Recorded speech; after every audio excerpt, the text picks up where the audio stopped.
right, so let's begin here. We'll start with our little bit of a recap.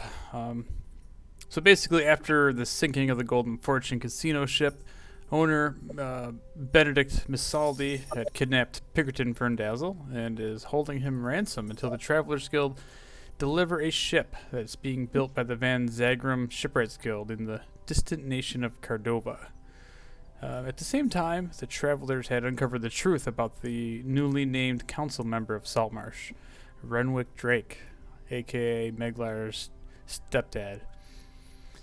After tracking his ship across the Azure Sea and defeating an ambushing party of Sahaugen at the Shipwreck Shoals, the travelers finally bring Renwick Drake to the city of Carrington to meet his justice.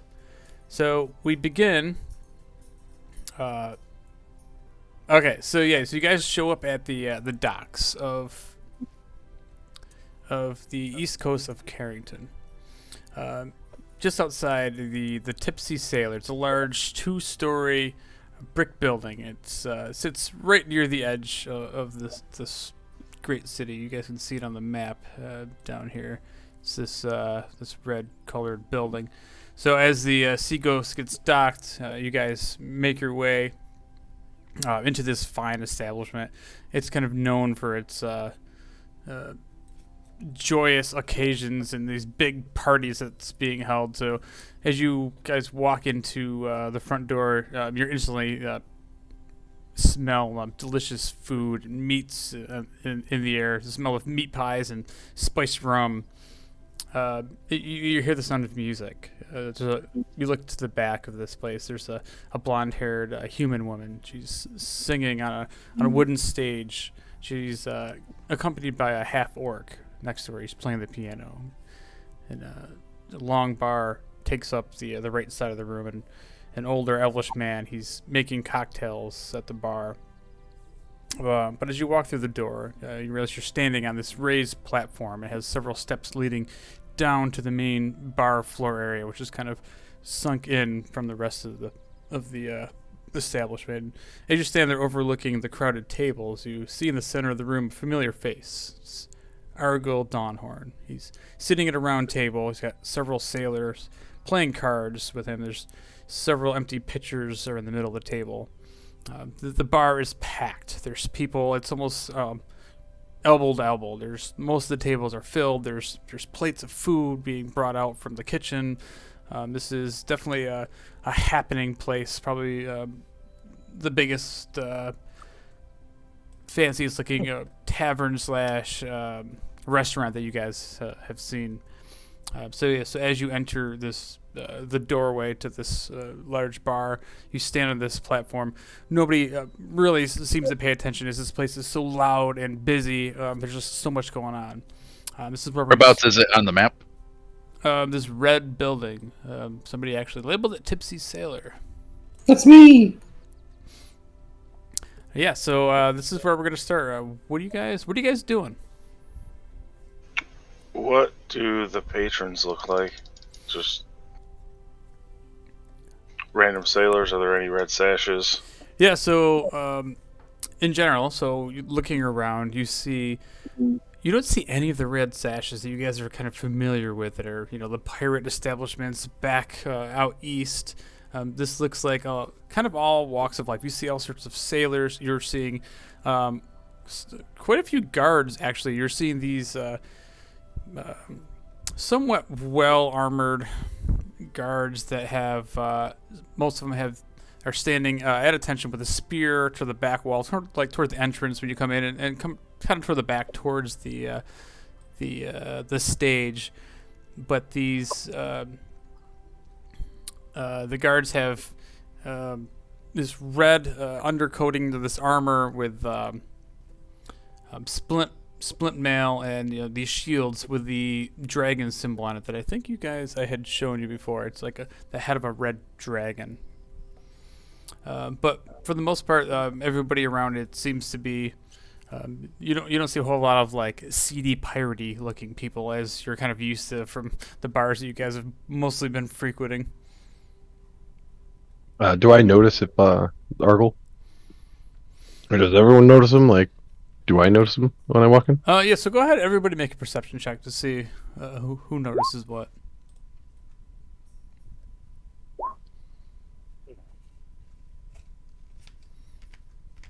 Damn, a 27, Hector?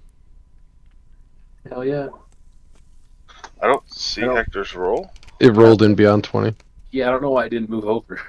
I have an Or issue. D&D beyond, sorry, not beyond 20. Turn off roll in D20. Yeah, it is off. I don't know. I'm gonna have to turn it off, turn it on again. That usually fixes everything. That's step one. Okay. Okay, so with the exception of Yuri, the rest of you kind of notice Argyle. He's a larger than life sort of guy. He's a besides being like a bigger, broad shouldered guy, he's got this big red beard. He's sitting in the center, smack dab in the center of this room, facing the doorway. His back is to the lady on the stage singing. And at the same time, you can hear him laughing and joking with his buddies. So you guys all notice him, with the exception of Yuri. But again, he doesn't appear to notice you. He's very enthralled with his drinking and gambling with his crewmates or friends or whoever these people may be. I'm gonna walk up to him. All right. So what are the rest of you guys gonna do? Now, remind me, who is Argyle? He's the guy who ditched us at the Sands to go with Joy Sword. What's he do? Is he just over there drinking, having a good time? What's he doing? Drinking and having a good time.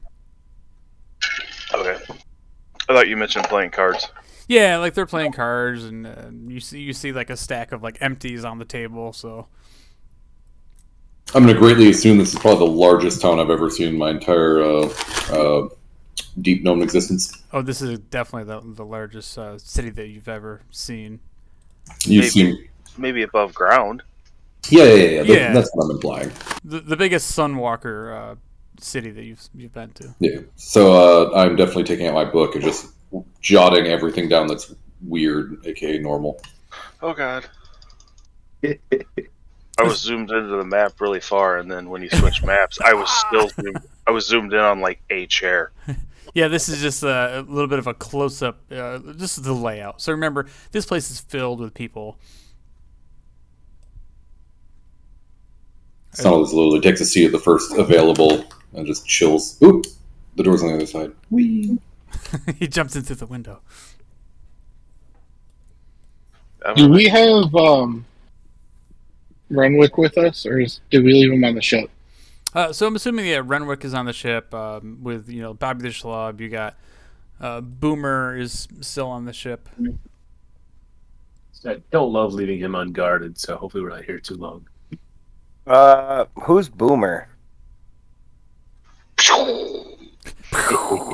a goblin, isn't it? he's The Kenku. He's the Kenku, the bird guy that speaks with just weird like mimic language, copying things he's heard in his life.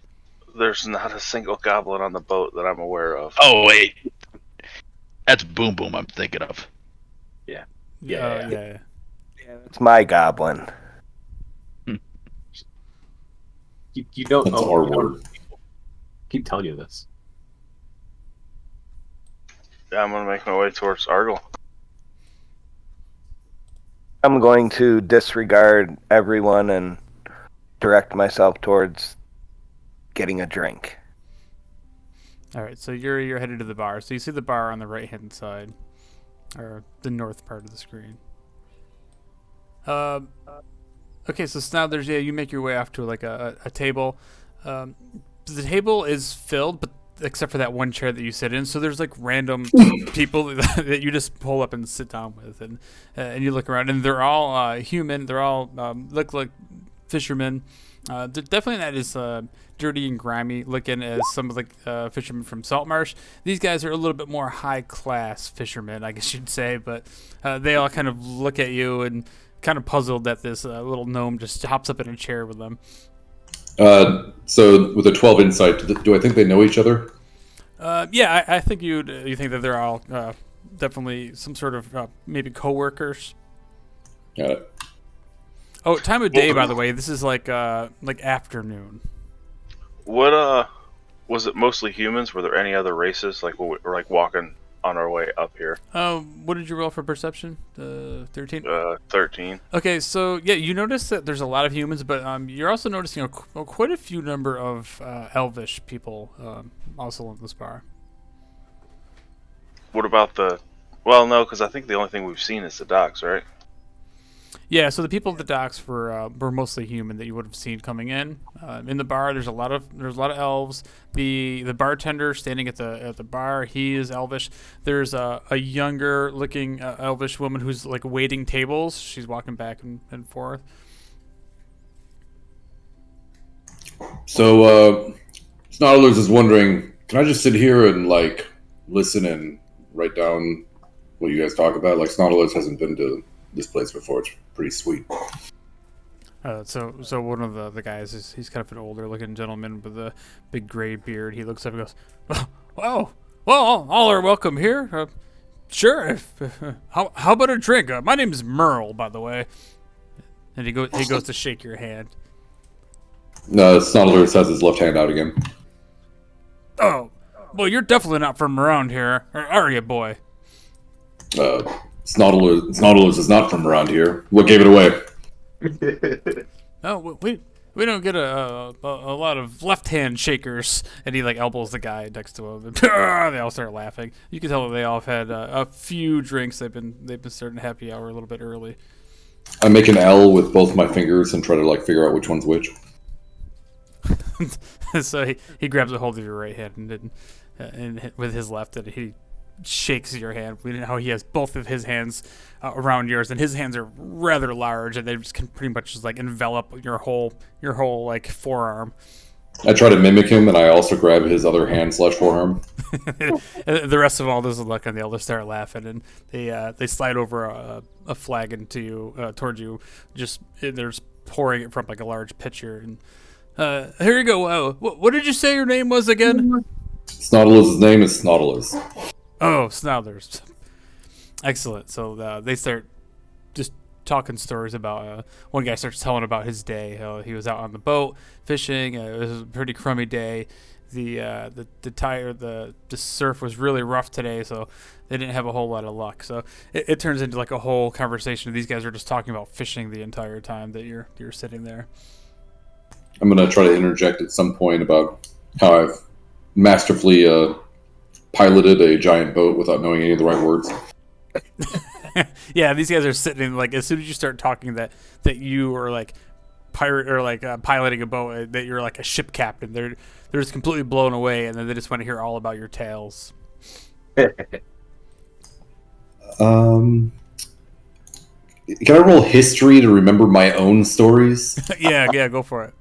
Yeah, I think I did a pretty good job. Yeah, they sound pretty legit. Now, is this any of the details that you put in there, or is it like you're leaving out some of the quests that you're doing, or you just? No, I act like nothing that we did was like illegal or anything. Like I go into gory detail at that point. So these guys are sitting back like, oh, this is just way too much information. I don't know if we should be hearing about some of this stuff. Not only that, but it's piracy, pirate island. Like I'm just digging all into it. Awesome. Killed 3 of my own crew. Snodlers is the guy at the party that telling you about the rash on his ass and everything else, and you're just like, yeah. That's not true. The rash isn't illegal.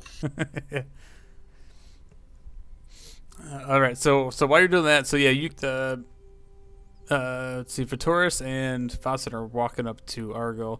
What about Yuri? What are you doing? You said you're going up to the bar. We'll start with you guys before we get right to the Argo business. Yes, I'm at the bar. I'm starting to wonder where everyone else is. I feel like I've been abandoned. So when you approach the bar, you see this man. He's like super busy. It's like he looks like straight out of Cocktail. Like he's pouring drinks. He's like shaking the shaker and like doing like juggling like glasses at the same time. He's pouring like 4 shots at once, and the bar is completely like packed. There's like patrons on the bar stools, and as you kind of approach the bar, he just like looks over and he's like, "Oh, be right with you, sir." And he goes right back to like passing out drinks, and you can see he's like starting to like he has a little bit of bead of sweat on his head, and he's taking his rag and he's like wiping his head, and just flips the rag back over his shoulder, and he goes right back to work. He's got this like amazing speed to his like drink pouring, and he looks like this dude is legit. But after a couple of minutes, he finally comes over to you, and he kind of leans down to you, and again he's this pretty tall, old looking for an elf, silver-haired guy. It's neatly tied back like in a ponytail, and he kind of leans down to you, and he says, "What can I get you, friend?" Give me some of your finest drink, fancy man. Oh, some of the finest drink, and he turns around and goes with like a top shelf bottle, and he pulls down the liquor bottle, and he pours you in a small glass, and he says, that'll be 10 copper for one of these drinks right here. This is some excellent some elven mead. Look at the little drink, and that's it. You said a drink, my friend. I pull out 5 gold, toss it to him, tell him keep them coming. Right away. So he brings down the bottle, and he puts the bottle next to you.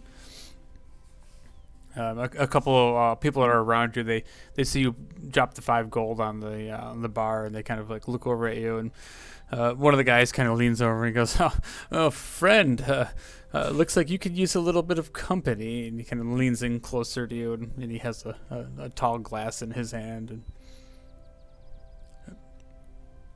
what do you say? What brings you to Carrington, especially the tipsy sailor? Mind your business, buddy. Oh, whoa. Oh well. I'm here to drink. Okay. To each their own, but we're all friends here. But I know if I've pushed my limits, I'm sorry, friend. And he sits back away, and he whispers something to the guy that's sitting next to him. It's all right, buddy. How about this? Next drink's on you. Yeah. So at that point, he gets up off the bar stool, and he just turns and walks away, and he kind of just disappears into the crowd.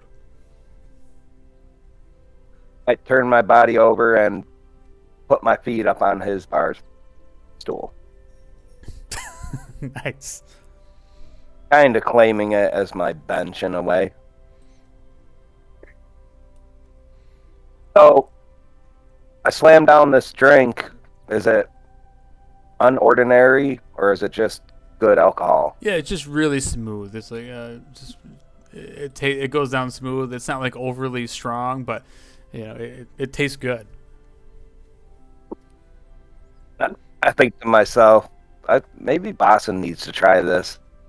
So I grab the bottle, get up, and start to wander, looking around for Boston or Meglar. Okay, Hector, what were you doing? I was also at the bar, like next to Yuri. I was just gonna order up a bottle of mead and a bottle of red wine. Okay, so yeah, he does the same thing. He introduces himself. He's like, "Oh, you look like you're from the south. Am I correct in saying that?" More west of here, but something like that. Oh, I always know somebody that lives near the Caradushian Barrens. It's definitely a harsh place to live. I've traveled through there myself once long ago. What brings you up here to Carrington? We're gonna check out the Van Zagrum. We heard they make some fine ships, and we're gonna see if we could have some commissioned. Oh, for sure. Yeah, the Van Zagrum are the greatest shipbuilders in the world. Definitely. So he grabs the 2 bottles. So it's 10 copper for the mead, and then another 1 silver for this beautiful bottle of wine that he pulls out, and it's actually like aged, and he kind of blows the dust off of it. He had it sitting back on the shelf, and he holds it down to you, and he goes, for somebody that looks like they know their wines, and he hands it over to you. Thank you very much. I'll hopefully be back a little later, and I'll post up on the outside wall next to the door. Just kind of keep an eye on everything, sort of out of the way. So yeah, so as soon as he's done talking to you, he gets right back to like helping like 3 other people at once. He's pouring drinks, and you hear him kind of yell over. He's like, "Willow, a little help on table number 4, please." And you see the elvish woman that's out serving tables. She's like rushes back to the bar and grabs a little tray of drinks that he just prepared, and she shuttles them out to one of the tables. Kolos, what are you doing? Chilling by the door?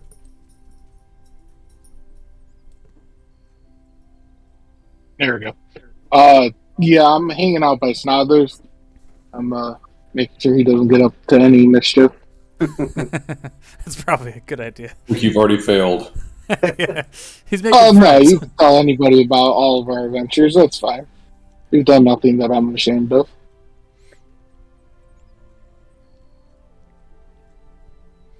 So But besides that, I'm just hanging out there. all right, so most of the people here, they don't really pay you any attention, Kolos. So like they have seen all sorts of people before. You can tell that people are pretty comfortable with you here. Good. So Meglar, you were headed up with those guys and like Vasen and Vitoris, or what were you up to? Just finding an empty a table that's not that's empty, and I'm just sitting there by myself. All right, yes. And So make get ready. make a perception check before you do that to see if you can find an empty table, because this place is packed. All right. I had a stool for you, buddy.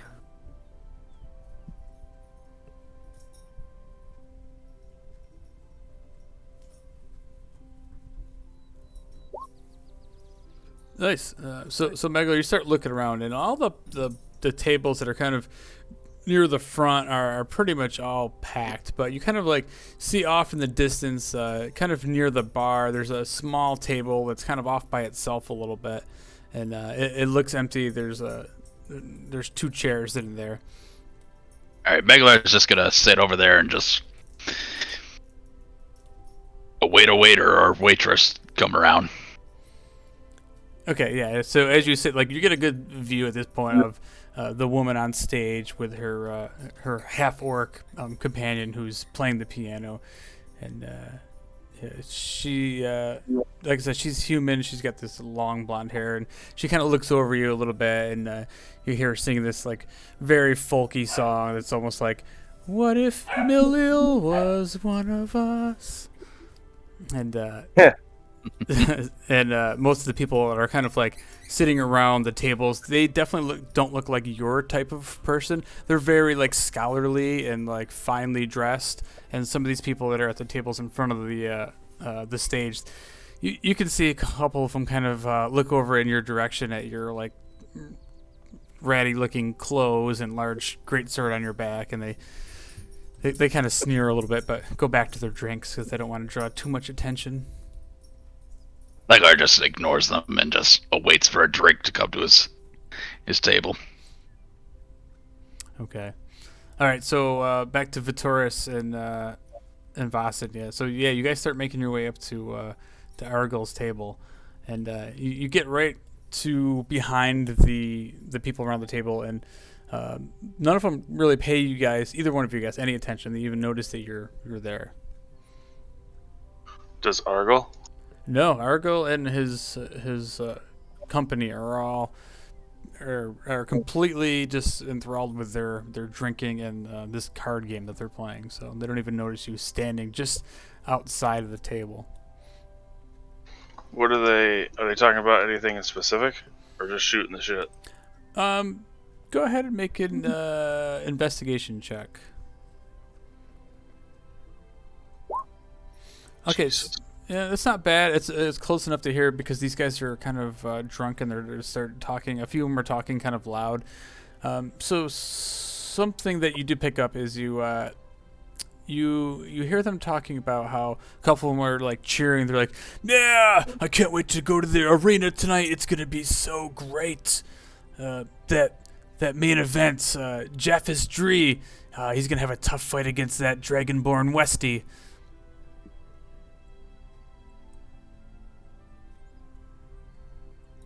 I'm gonna like walk up, kind of like beside him and put my hand on his shoulder. As soon as you do that, he like just completely like switches modes, and he like grabs a dagger out from his waist or his like his pants. He pulls out the dagger, grabs a hold of your arm, and goes to like pull you in closer to try to, not jab the dagger up into you, but kind of threaten you with it. So go ahead and make a dexterity saving throw.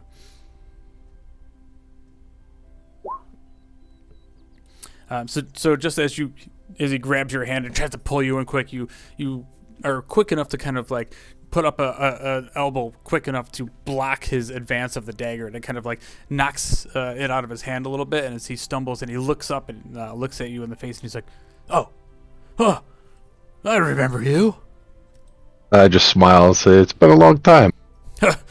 Come to kill us, haven't you? No. And at that point, like, you see like two of the guys that are sitting around him, like they get up out of their seats and they go to reach for their sabers on their hips. I wouldn't do that if I were you, gentlemen. Why are you pulling your daggers? Well, boys, and he kind of like he lets go of your hand, Vasan, and he tells the guys, "This isn't the place.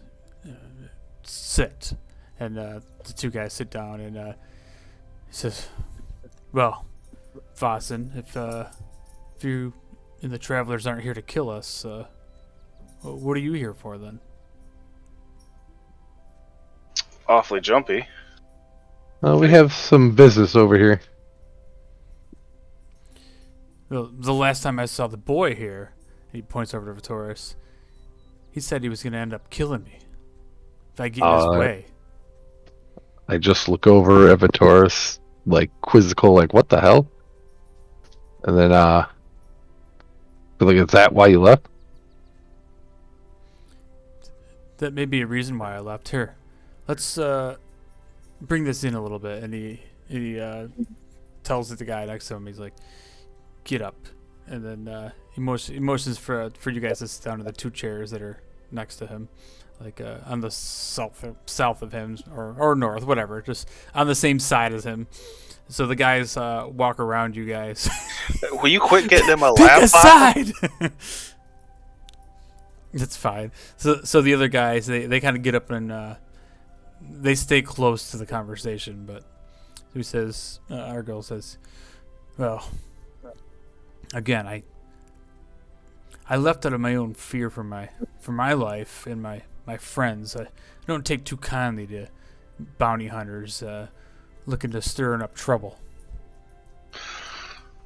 You're worried about bounty hunters stirring up trouble for a life that you said you walked away from. I did walk away from. I'm not into the killing like yourself, Vitoris. Oh, I don't kill everyone I come across. I joined the Travelers because I was looking for a way to make some coin and walk the right side, the right path in life. So as soon as I hear that I'm gonna be threatened, that you're gonna try to kill me and somebody that I happen to know, that I have real feelings for, and he like takes his cup of ale and just like starts chugging it back, puts it down, and he just wipes his beard, all the ale out of his beard. I never said I was going to kill you. I thought we were cool. I thought we were too. This is why I took it upon myself not to say anything. You should have. It looks bad. Oh, I could have said something to the butcher. The butcher could have taken care of you and your little ship right then and there. Well, I'm glad you didn't. What'd you say to Joy Sword? What did I say to Joy Sword? I told her that a bounty hunter was coming looking for her. And what did she say? She said, I don't want any trouble, so she left. I left with her. She's a friend of mine. Why is she a friend? Why is she a friend? If you no longer wish to do those sorts of things, why would you go with someone who still does those things? Does what kind of things now? Piracy, murder, theft. Oh, I didn't know that you and the Lady Joysword have been introduced. I've seen her from afar. Oh, so you know all about her then? Enough. Oh, so you know exactly why she was sailing the seas. You know everything about her past. Apparently I don't. Why don't you start talking? Maybe that's not my story to talk about. What are you doing now, Argyle? I'm enjoying a drink with my friends. Vosid, you want a drink? Absolutely. And Fuck yeah, he does. This is getting interesting. He passes over a glass to you. I'm sitting here like all this information is like new information to me. Like, what the hell? Voss's head go back and forth like it's a tennis match. Mm-hmm. As I'm waiting, does he have drink or is he reordering one? There's still like a half a pitcher on the table. Yeah, then I'll just pour myself a drink and like sit back and be like, I have no. This is like all in the dark to me. So This explains a lot why you would leave. So you see why I left. You know, I never Yeah. meant to betray the travelers. I appreciated everything the travelers did for me, and I enjoyed working for the travelers. Well, I appreciate you not murdering us when we're in a spot where we could have easily been overwhelmed. Well, you all seem to prove yourselves. You're all good people. The he there? Lady Joysword is a good person too. I cocked my eyebrow at him. Was he there for, I know he wasn't there for the ship. Was he there when Stadler's chromatic orb, the old man? Damn. No, he wasn't. I mean, is that not what you did? No. Deny everything. The only person he's lying to is himself. I wasn't there. Wasn't there, he said. I think I was the only one who wasn't there. What do you do now, Argyle? Are you still a Joysword? Well, I've agreed to sign on with Joysword and her ship. So the captain, she wants to head out to Free in a few days. So obviously the crew here, so we came out to get a few drinks because we're not looking forward to the sand and the heat. I don't want to give you too many specifics about the job, but Thought you wanted out of this life. the life is a little bit different now than from the Joysword that I knew years ago. How so? Well, I'll tell you one thing, that she's not the murderer that you make her out to be. My sister says otherwise, or would if she wasn't dead. Well, I don't know anything about that, but I can say that I don't remember the captain murdering any woman. Where'd you say you're going? We're headed down to Freya. Apparently, the captain she got a lead on the ship of the damned. Ship of the Damned. Pretty sure we. What was the name of the ship? The name of the ship is Ship of the Damned? Yeah, you've never Foot of the Waste? No, the ship of the damned. You've never seen the black ship. It's black as pitch. The rotting timbers. It's black sails. It's crewed by undead fiends. Why are you going after the Ship of the Damned? Well, That is the captain's information that she decides she isn't ready to share with the rest of the crew. But Oh. I will follow her blindly. Well, that's quite the loyalty you have. Me and her have been together for, 20, 25 years. Do you remember what we were trying to do before you left? Yeah, you were trying to find the pieces of the trident, Dagon's trident, so you got messed up with a whole bunch of pirates. Yeah, you're part of the Guardians, aren't you? Yeah, but Well, but that doesn't make us a bad people. I never said it was. There could be some bad eggs there. Well, of course, not all the Guardians have the same philosophies. The Butcher, for example, he's not somebody you want to mess with. I keep hearing this. He does have quite the ship. He does. It's not quite as fast as the Silent Raider, but it's still a ship to be not to be messed with. Do you do any business with the Shipwright Guild? I personally do not. I don't know much about it. I never had the kind of coin for one of those, but the Silent Raider is a Van Zagrum ship. Oh, nice. Do you remember my compatriot Pinkerton? He helped me in the brewery when you were working with us. Oh, I remember the little gnome fella. Yeah, we'll have a little predicament with the little gnome fella. Well, what happened? Is there something that me and the boys can do? Maybe as a sign of good faith, no hard feelings for leaving. Well, I have no hard feelings for you leaving now that I know what went down. Oh, then we're square then. Ha! He just kind of laughs and I toasts. cheers him. No, it's not a favor for me. It's a favor for Pinkerton. Well, so what does he need? Well, he's indisposed, and we gotta try to get him back. Indisposed, he says. So why are you all the way out here or across the sea? Have you ever heard of the Golden Fortune? Oh, I've spent many a days in the Golden Fortune. Ever heard any news about the Golden Fortune? Haven't heard any news from much of anything out east. It's pretty quiet. This whole empire out here kind of keeps to itself. But You hear from the back corner, and then I made all the water disappear.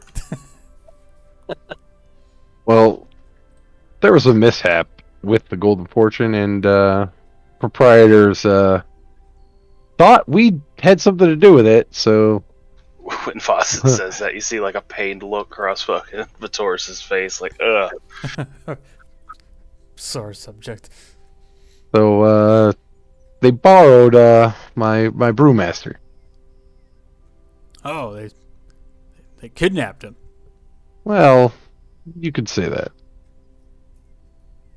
And they're requiring us to come out here and try to wheel and deal a nice vessel from the Shipwright Guild.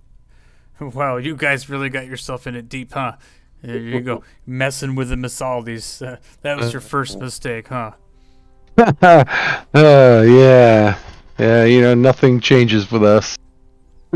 Save one, blow up another.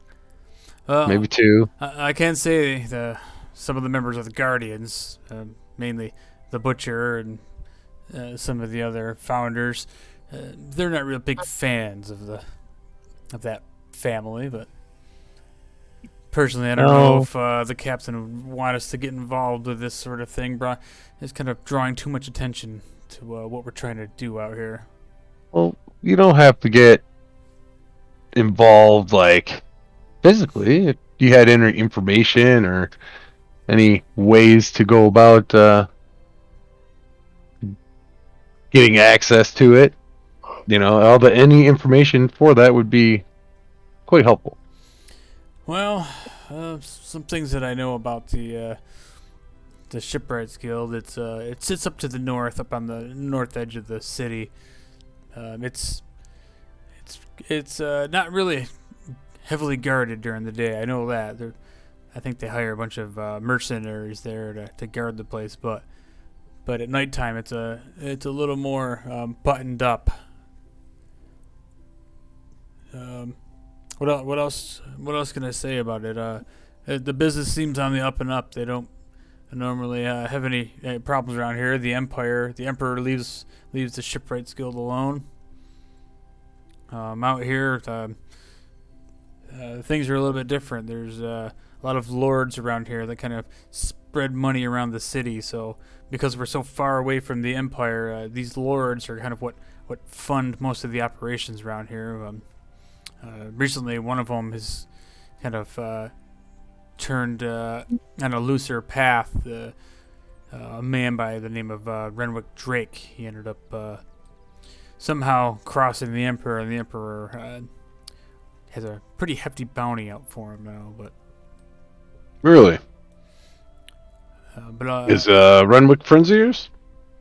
I don't think I've ever met Mr. Drake, but I hear the people around here they're rather fond of him. He likes to spread his money around. He's purchased quite a few establishments around here. He even owns himself a nice big ranch town. Hell, he even he runs the Smiling Drake, the brothel here in town. Oh, interesting. I've been there. I'm sure we have friends that would be interested in that information. Where did you say his ranch was? Just out past the Soak, out to the west. Oh yeah, you guys have probably never been here before. You probably No, this is my first time here. Would you be able to, if we need to go places, help us out? Or are you leaving, like, immediately? I'm only in town for another day, but I can tell you a little bit about the place before I get too drunk here. So, this city, you can tell it's sinking. Half the city, it's flooded. The locals here, they call it the Soak. It's the area of the town that's mostly underwater. The old sewer system is all completely flooded, and the nearby river has somehow merged into the sewers and flooded the sewers. And the only thing that's kind of keeping the city from completely going underwater is the Watchful Order of the Magus. They purchased a giant pumping station from the Dwarven Hammer, or Moradin's Hammer.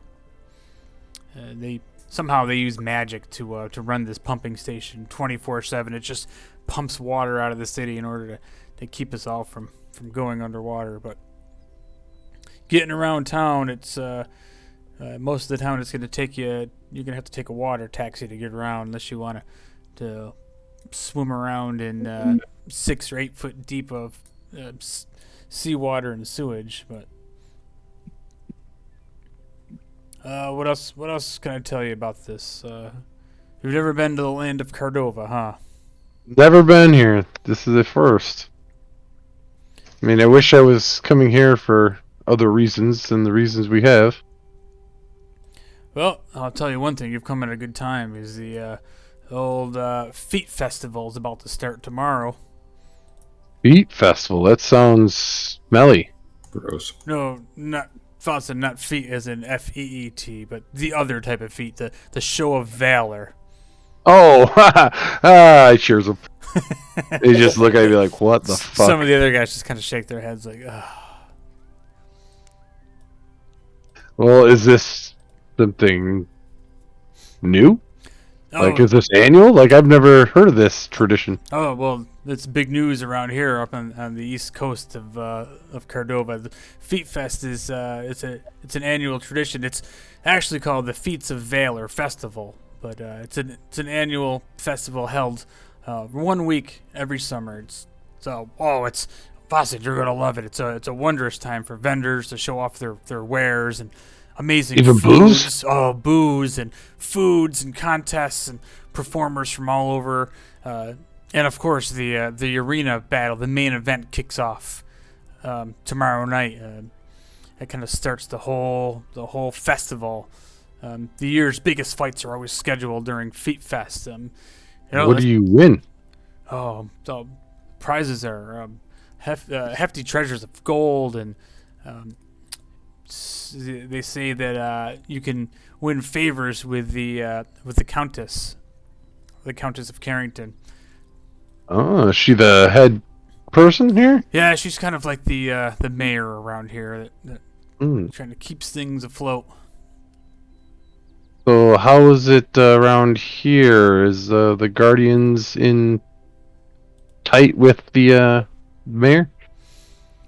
Well, between you and I here, Joysword is the Guardians or around the founder of this area, so the captain has a lot more important things to do than worry about the control of this city. Would there be any time we'd be able to talk to your captain? And he kind of like sits back a little bit. He's like, I really don't know, Watson. I know it's a tall drink to handle. Yeah, As I'll pull out my special stuff that I bring with me and pour him some.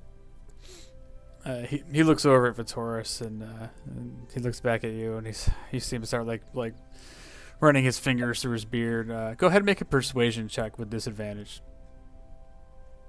That's gonna suck. What are you, -2? Damn. Yeah, Watson, I'm kind of under orders not to bother the lady. How long before you come back from your trip? Honestly, I don't know. We may be at sea for a few days, and maybe a few months. I know how that is. We travel here and there, a long ways around the fucking waters. It could be even worse if we head inland. So this is what the boys are worried about, that we're gonna have to trudge through the desert in search of some godforsaken undead creatures. But if that's what the captain wants to do, then that's what we're gonna do. Are the Guardians here protecting the lands, or does the Countess have people doing that? Oh, Or that just you guys are trying to make some side hustle, taking out some undead shit for people? well, this is all I know. Is the information that she just told me about the ship of the damned. Her own reasons, even she doesn't want to say. But around here, the empire has full jurisdiction. You'll see the Kree soldiers around here. He kind of points over to one of the soldiers in the corner. Where is the head of the empire here? Oh, You're far away? it's far away. It's the capital of Cardova is far to the west. It's the city of Artis. It's about 1,200 miles or so northwest of here. It's in a great region called the Expanse. Emperor Godrin Kree, he's been held up in that city for years. The capital of Artis it's a beautiful city, even larger than Carrington, but the city is built in the middle of these great plains that are called the Expanse.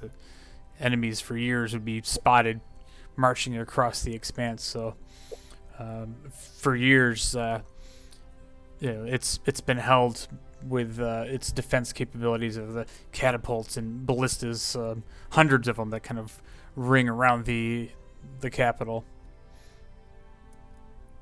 Rumor has it It's far away, huh? Yeah, it's quite a far away, but I think this is what the Emperor has this big bounty on the head of Mr. Drake. I think the Emperor heard that Mr. Drake knows a dragon down in his mines that he has at his ranch. God, he's got mines at the ranch too.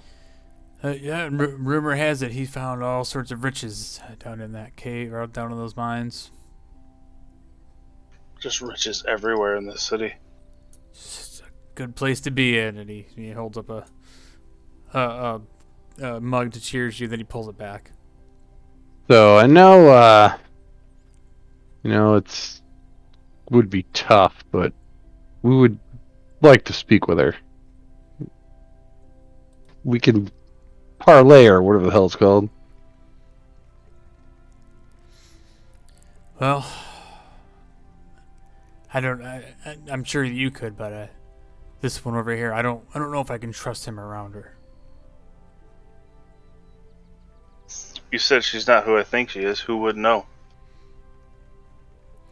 How do I have your word that you won't try to murder the captain if I bring you to her?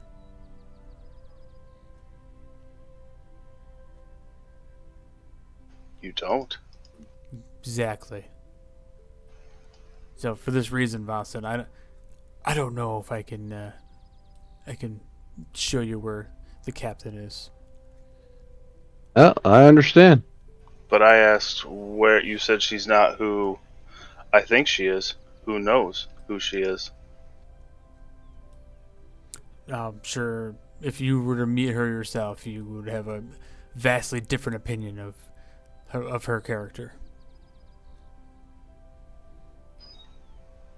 We'll see. Well, I don't think we will see because he's pretty much saying we're not going to go see her. Now, maybe later.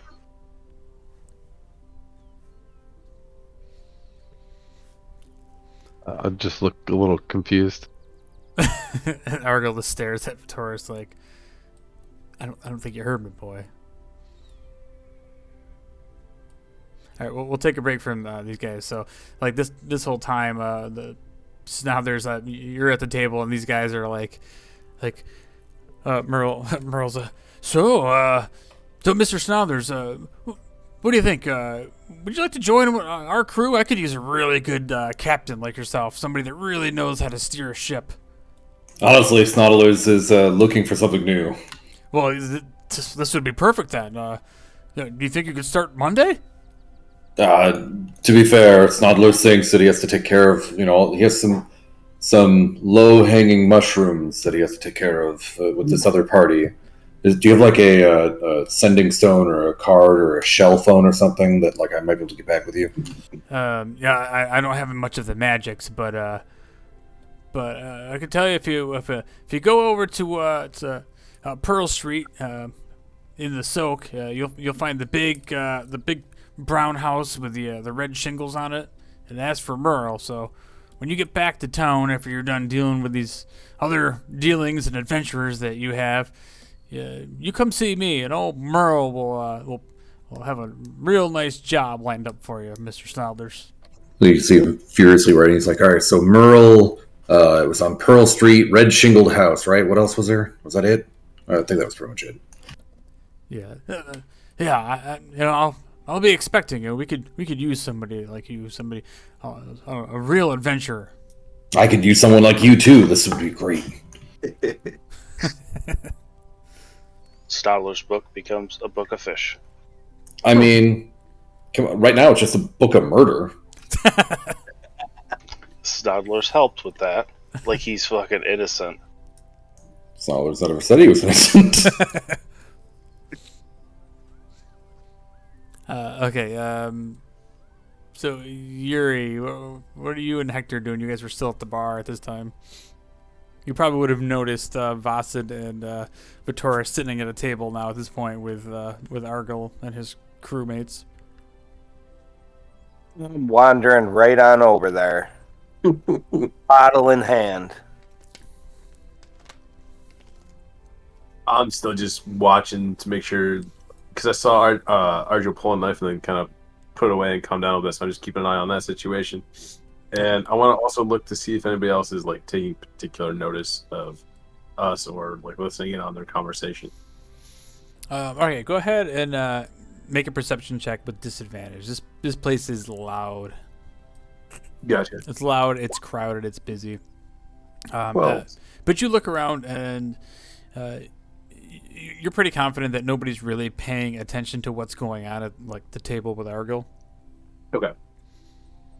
But at the same time, there's a lot going on that, like, even you can, like, as you're sitting back just kind of watching, there's a lot coming and going. There's people everywhere. You know, there's constantly, like, waitresses bringing out, like, big platters of crab legs and these big flagons of ale everywhere. So, Oh, crab legs actually sounds so good. I might get an order of those. I kind of want to order those in real life, but I'll settle for some D&D crab legs. almost the same. Dip them in butter. So let's see, but also with that roll, just around you hear some other interesting things at the bar while you're sitting there. So you like kind of pick up on some people that are kind of sitting near the bar, and they start talking about this. I can't believe all these. There's been more and more attacks from these scrags in the soak. These things are starting to become an infestation. I mean, it's becoming more and more dangerous to go out at night. I hear the Countess is looking for ways to take care of the situation, but I don't even know if the guards can handle it. And then another person's like that they're talking to is like, I know, I just stay in my house once the sun goes down. I mean, it's definitely not worth going out. I heard Billy Jacobson. He never returned home, and that poor little boy. His parents were worried sick about him. But I gotta say that I kind of feel like a scrag got him. Poor Billy. I'm probably gonna follow up on that later, but I don't want to bother them. So I'm just gonna keep chilling for now. Okay. Let's see. Anybody else want to do anything? Meglar, what about you? You're chilling up in the front by the action. Pretty much just still sitting around, seeing if I can wait for a waiter. Yeah. Eventually, one of these elvish girls come up and they take your order. What do you order? Give me some rum. I need a lot of that. Okay, so they rush off and they bring you back a nice portion of rum. It's like a kind of like a half of a cup of rum, and she says, "Oh, it's 3 copper. It's not the greatest stuff, but it's got a punch to it." All right, Meglar just sets 3 copper on the ground on the table, and then he just hammers that shot right down. Yeah, it's more like 4 shots. Oh, 4 shots of it? Okay. It's like a half a cup. No, he chugs the thing then. Hammer it down. Just need a little Coke, that's all. Jesus, getting real fucked up. Can I get more of that? Give me a bottle of it, if you got. I'll see what we can do. And she goes off into.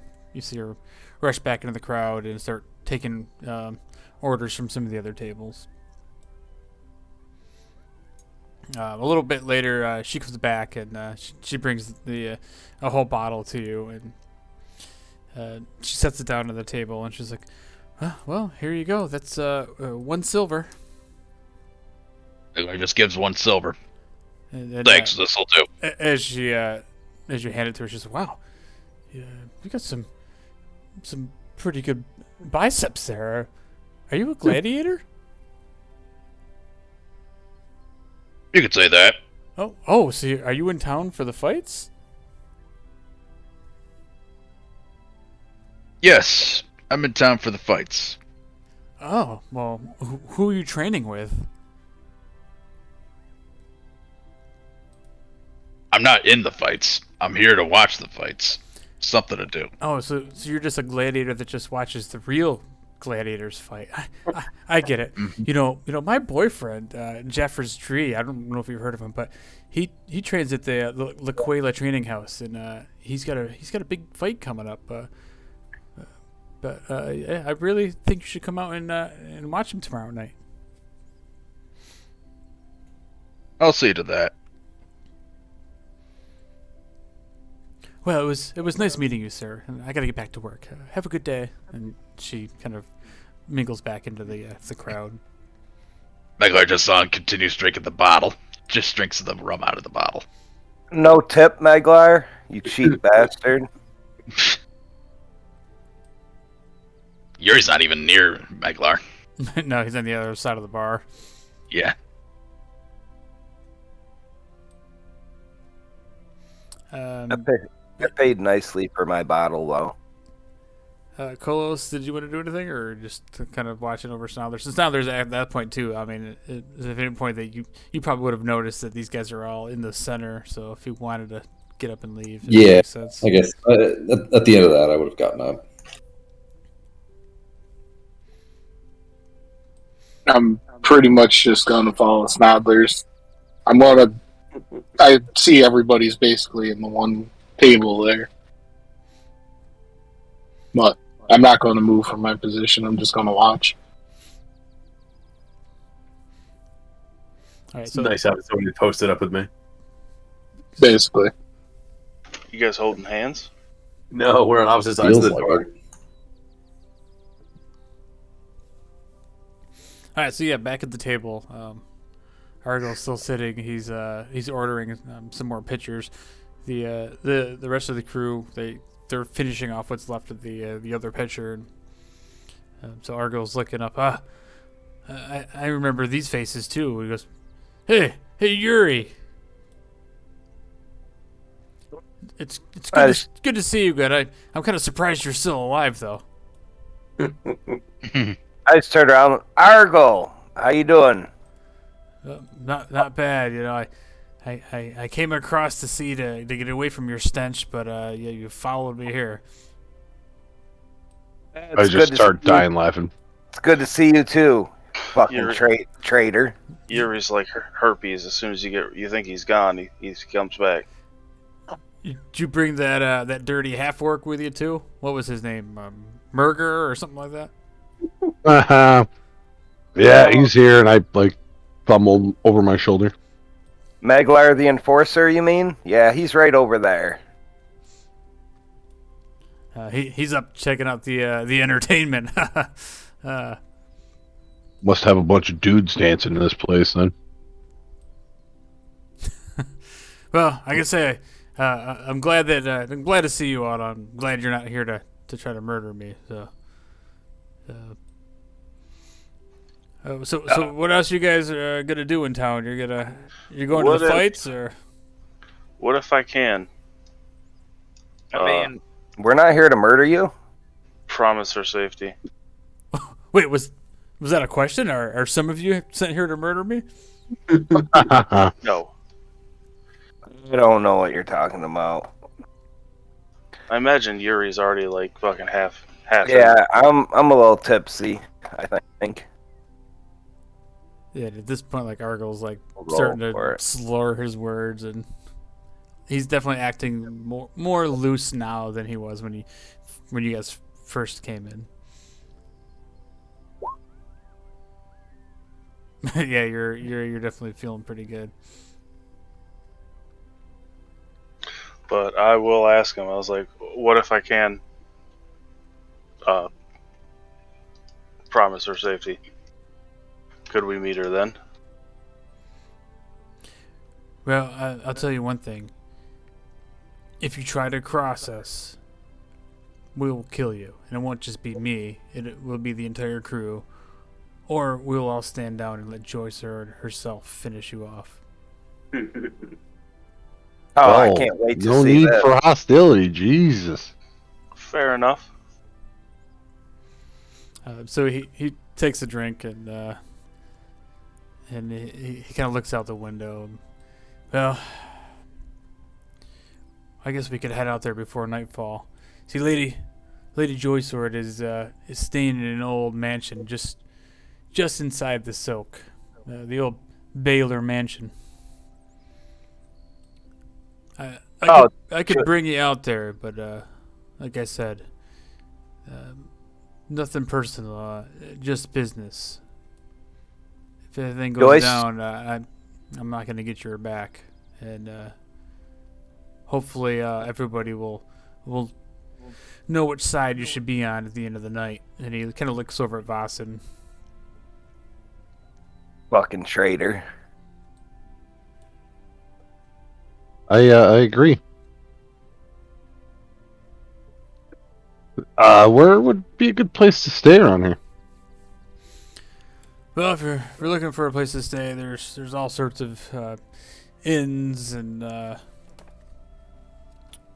people around here will often take you into their home for just a small fee, a little bit cheaper than staying in an inn. But I gotta warn you, sometimes I've heard stories about people waking up without their belongings, or some people not waking up at all, if you know what I mean. So. In the inns or in the people's houses? In the people's houses. I figure that's kind of sketchy. Don't trust everybody. This is a nice city, but it definitely has a dark underground to it. So you're not gonna come with us to let her know we're showing up? I mean, I wouldn't want her to be. Oh no, I'm gonna escort you there. That's what I thought would probably be a good idea. Now or later? Well, what's your hurry, Vitoris? Have a drink. You're not going to leave us while we get halfway there, are you? No, I don't hide like you, Yuri. I was talking to Argyle, Clitoris. My bad, yo. No, I'm a man of my word, unlike some people. Then so I'll bring you to the mansion. I'll help you with the introduction, but I can't promise anything. And if shit goes down, just know, again, it's nothing personal. It's just business. If I have to murder all of you. Well, what'd you say to Joysword the last when you left us? I mean, did you say we're all out to kill you, or like, did you say there's a kid that wants to kill you? Like, I don't understand. Well, Vossen, and he takes another drink. Technically, I said that there was a bounty hunter he looked pretty dangerous. He was coming to collect the reward on your head, Joysword. Did you say dangerous? I flip him off from across the table. And then I start chuckling.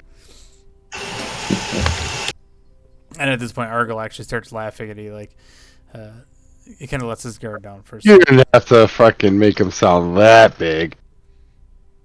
Again, I flip him off again.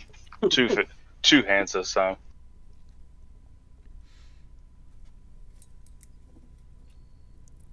Tavern. As long as she knows we're not here I'm not here to hurt her. I'm gonna mediate the whole situation. We need to drink more. We need to find out how to get Maglar into this fight tomorrow. Yeah, you got any money? Or do they bet on these fights? Oh yeah, there's all sorts of coin to be had on these fights. What do they do? Like, is it like hand-to-hand combat, or is it like weapons and shit? So Is it like fisticuffs? no, it's weapons and it's fights to the death. Oh, it's the real gladiator shit. Oh yeah, this is for the real deal. This is how Feet Fest started originally. It was started off feet. as a. You said feet. It started Not off just gonna be honest. This is pretty gross. the Feet Fest. Do they like touch each other's feet? Ugh. That's how Feet Fest kicked off. Oh, wow. I look over at the dwarf's feet and like throw up my mouth a little bit. So at that point, he's just laughing at Yuri's joke. Yeah, I guess that's how you can say that Feet Fest kicked off. But now the arena draws in massive crowds and it generates lots of coin. The magistrate Dumont, he oversees the games within the arena, and the countess, you can always see her. She's in attendance. I swear that woman is as kind as she seems, but she has a bloodthirsty side of her. You friends with her? Is there any way we can get an audience with her also? Oh no, I don't know her, but You know how to get an audience with her? well, winning in one of the tournaments would grant you automatic audience with her. Otherwise, getting in with a magistrate would always help. But in order to get in with a magistrate, you have to know a trainer. Trainer, like as in they Yeah. train you to battle? Yeah, for the fight there? trainers prepare the fighters, and they arrange for the fights to happen, and they make Well, sure almost like a bookie They're- to get you in. they're like a promoter. Yeah. Yeah, promoter. That's what I mean. There's several fight houses around here, but the Laquela Trading House is probably the most prestigious around. What is it? It's Laquela. Laquela. As far as I know, old Eldoran Laquela, he's an old elvish fighter, cunning, skilled in battle. But I know he's always looking for opportunities to make coin and try to find another excellent gladiator. But I know the one he's got now, this Jeffries Dree. He's a pretty young, good young talent. Now, is it one-on-one? Like, how does this work? Oh well, that's the main event's always a one-on-one, but there's also a team tournaments. The solo tournament winner pays out 500 gold, but the team tournament is 2,000 gold for the team. It's a 3-round tournament. Really? Then, of course, there's all sorts of money to be had, and through the years, there's always been illegal dives and investigations into certain fights that seem to be fixed, but the magistrate's job is to ensure that all the fights are done to the best of the ability, to give the people what they want, the greatest show in all of Cardova. Other than winning this feat tug of war or whatever the hell you guys do, is the only way to get with the fucking head bitch? Yeah, and unless you know how to get up into the palace, but they just don't let anybody walk into the palace. It's a pretty tightly guarded place. The Kree Empire is very serious about security around here. It's what keeps the Empire strong. We got like a job board here. Like, who do people report to after they finish like some kind of work that this place does? Oh, the magistrate. You can always go to the magistrate's office. That's where you need to go to collect bounties or any sort of thing like that. Would that get us in with the head bitch here? Possibly, if you really wanted to. I'm sure you could work your way up and talk to the Magistrate Dumont, and maybe he would set up an introduction with the Countess. But seeing as us guardians are trying to lay low a little bit in this area, that's not anything that's on my to-do list.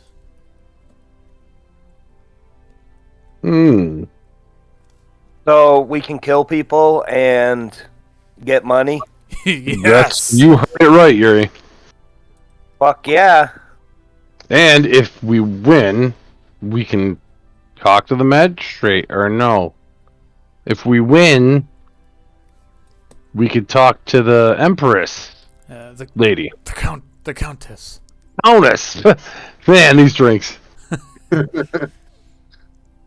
Well, what about talking to Joy Sword? Isn't that what we're here for? Oh, the fight's tomorrow. Possibly Joy Swords tonight, if everyone knows how to behave themselves. I look over at Vitors. I give Vasan a little shrug. Snodlers puts away his fireball. Can we use magic in the fights tomorrow? Can you use magic? Says the non-mage. That's is it hand-to-hand combat, or is it like wizards and warriors kind of shit? So the magistrate's job is to set up the matches so that they're a fair fight. So there's a mix of all sorts of methods of combat. Nice. I just want to kill. So, any of the Countess in with the shipwright guild, or should she just leave that alone? I'm not really sure what the Countess does with the shipwrights guild. Like I said, most of the shipwrights guild is left alone. I'm sure they pay their fair share of taxes to the Empire, like the rest of the people here do. But The fight's tomorrow. the fight is tomorrow night, but Feet Fest, that's with an A, kicks off tomorrow in the marketplace. Oh, you've just been That's quiet now with an A. the Feet Fest. That's tomorrow in the afternoon. That's the big arena fight. Wouldn't you have to register beforehand? So we'd have to find someone today, the afternoon, right? Let me break this down for you, Vasa. And he just like slides a whole bunch of the bottles and shit off the table. So, Feet Fest with an Where's A. the bottles? We need to put them on the table, like we're in those positions. Listen, let me tell you what's going on here. All right. So, Feet Fest. yeah, Feet Fest. It's like a big feast that starts tomorrow morning in the marketplace, and it goes for a week.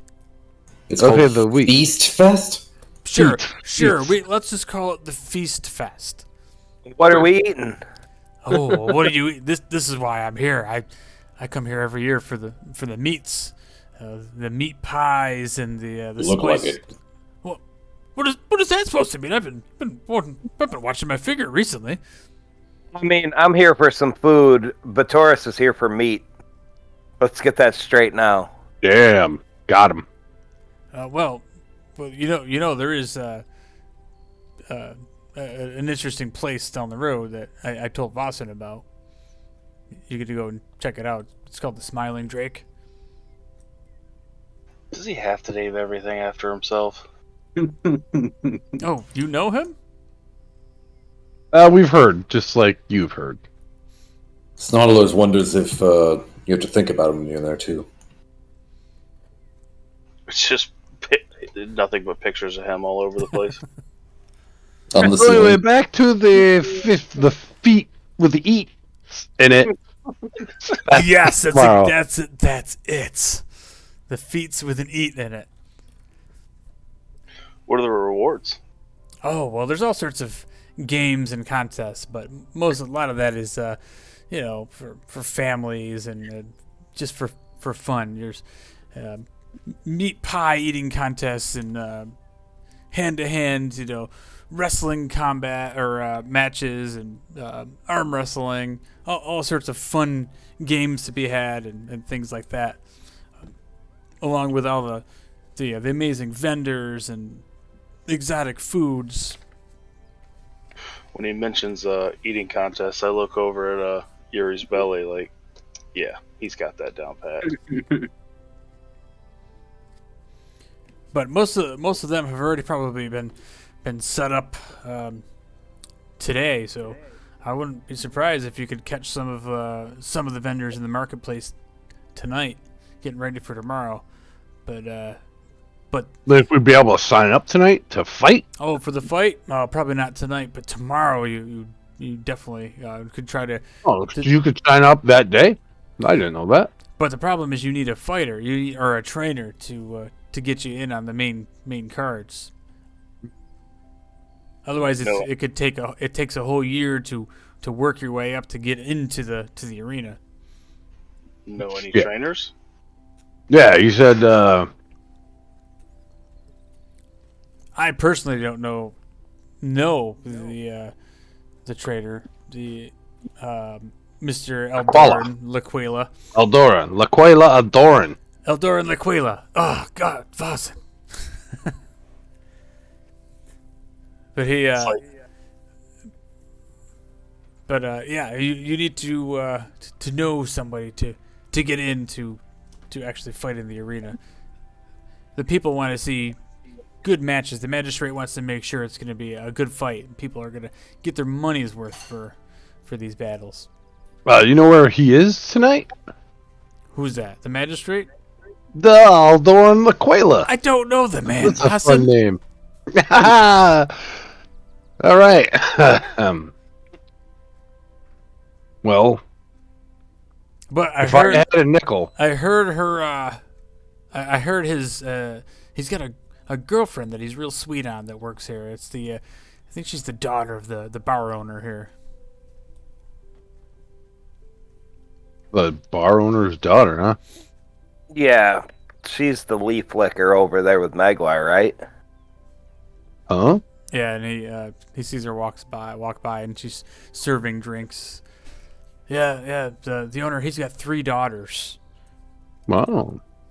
Yeah, I think it's that one right there. That's he's like awkwardly like drunk and pointing at the waitress. Wait. No, we'll have to inquire with her to see. Well, I mean, if you guys are up for a fight. Vossen, I think we're a bunch of speak at once, guys. Don't speak all at once. Snarlos will do it. Whatever it is. Unless Snarlos was in the corner telling his life story. No, he walked over. He came over. Oh, I didn't see his token. Yeah, I didn't. Oh, I forgot we weren't just Theory of the Mining. My bad. That we are and aren't. Somewhat are, somewhat aren't. So sitting on the table then. So If everyone's down. Argo like puts his weight on the table, and you see the table start like shifting a little bit. And he like stumbles and stands up, and he's like, "Whoa, easy. I guess I've been here for a little bit too long, but the night is young, boys. Let me show you the town." All right. Well, let me gather the kittens, and we'll try to lead them in the box. You better put your money on us, Argo. I'm not betting on you, especially you. Don't worry, he always saves the day. Self-proclaimed saves the day. Ain't that right, Yuri? That's right. We gotta get Meglar signed up to this. Well, we gotta go get Meglar. We gotta get him signed up for this fight to the death. I want to try to whistle as loud as I can to get Meglar's attention. All right. Meglar ignores the whistle. so Meglar hears it. He just ignores it. Is there anything I could throw at him? Oh, there's a shitload of bottles on the table. That wouldn't hurt anybody else near him. Just whip the throw, start a huge bar fight. No, that's not the idea right now. This place is like a club. They got like music and drinks and food. Yeah, I guess I'll hold on, I gotta get the big idiot. So, are we just gonna keep it cool tonight, or are we gonna start a fight? We're going. We got places to see, man. All right. Let's go get the big idiot. Megler just sits back and awaits the traitor coming towards him. Jeez. You talking about me? Well, that's what I was like to say. What? It's just me and Yuri coming over.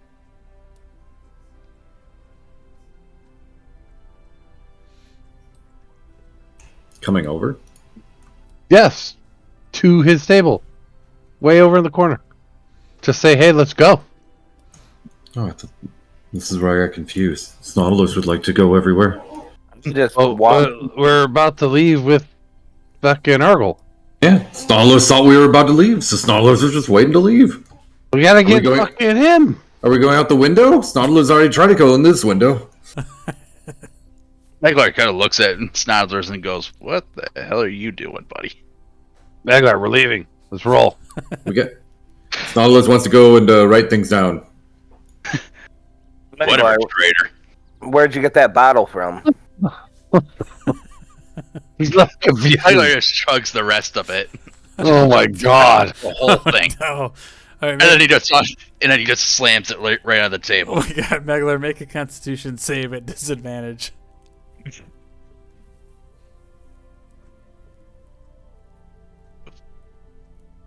Gonna be barfing everywhere. He's gonna be hammered.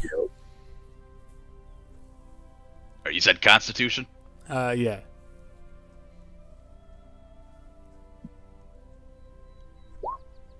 Oh, not bad. Not bad.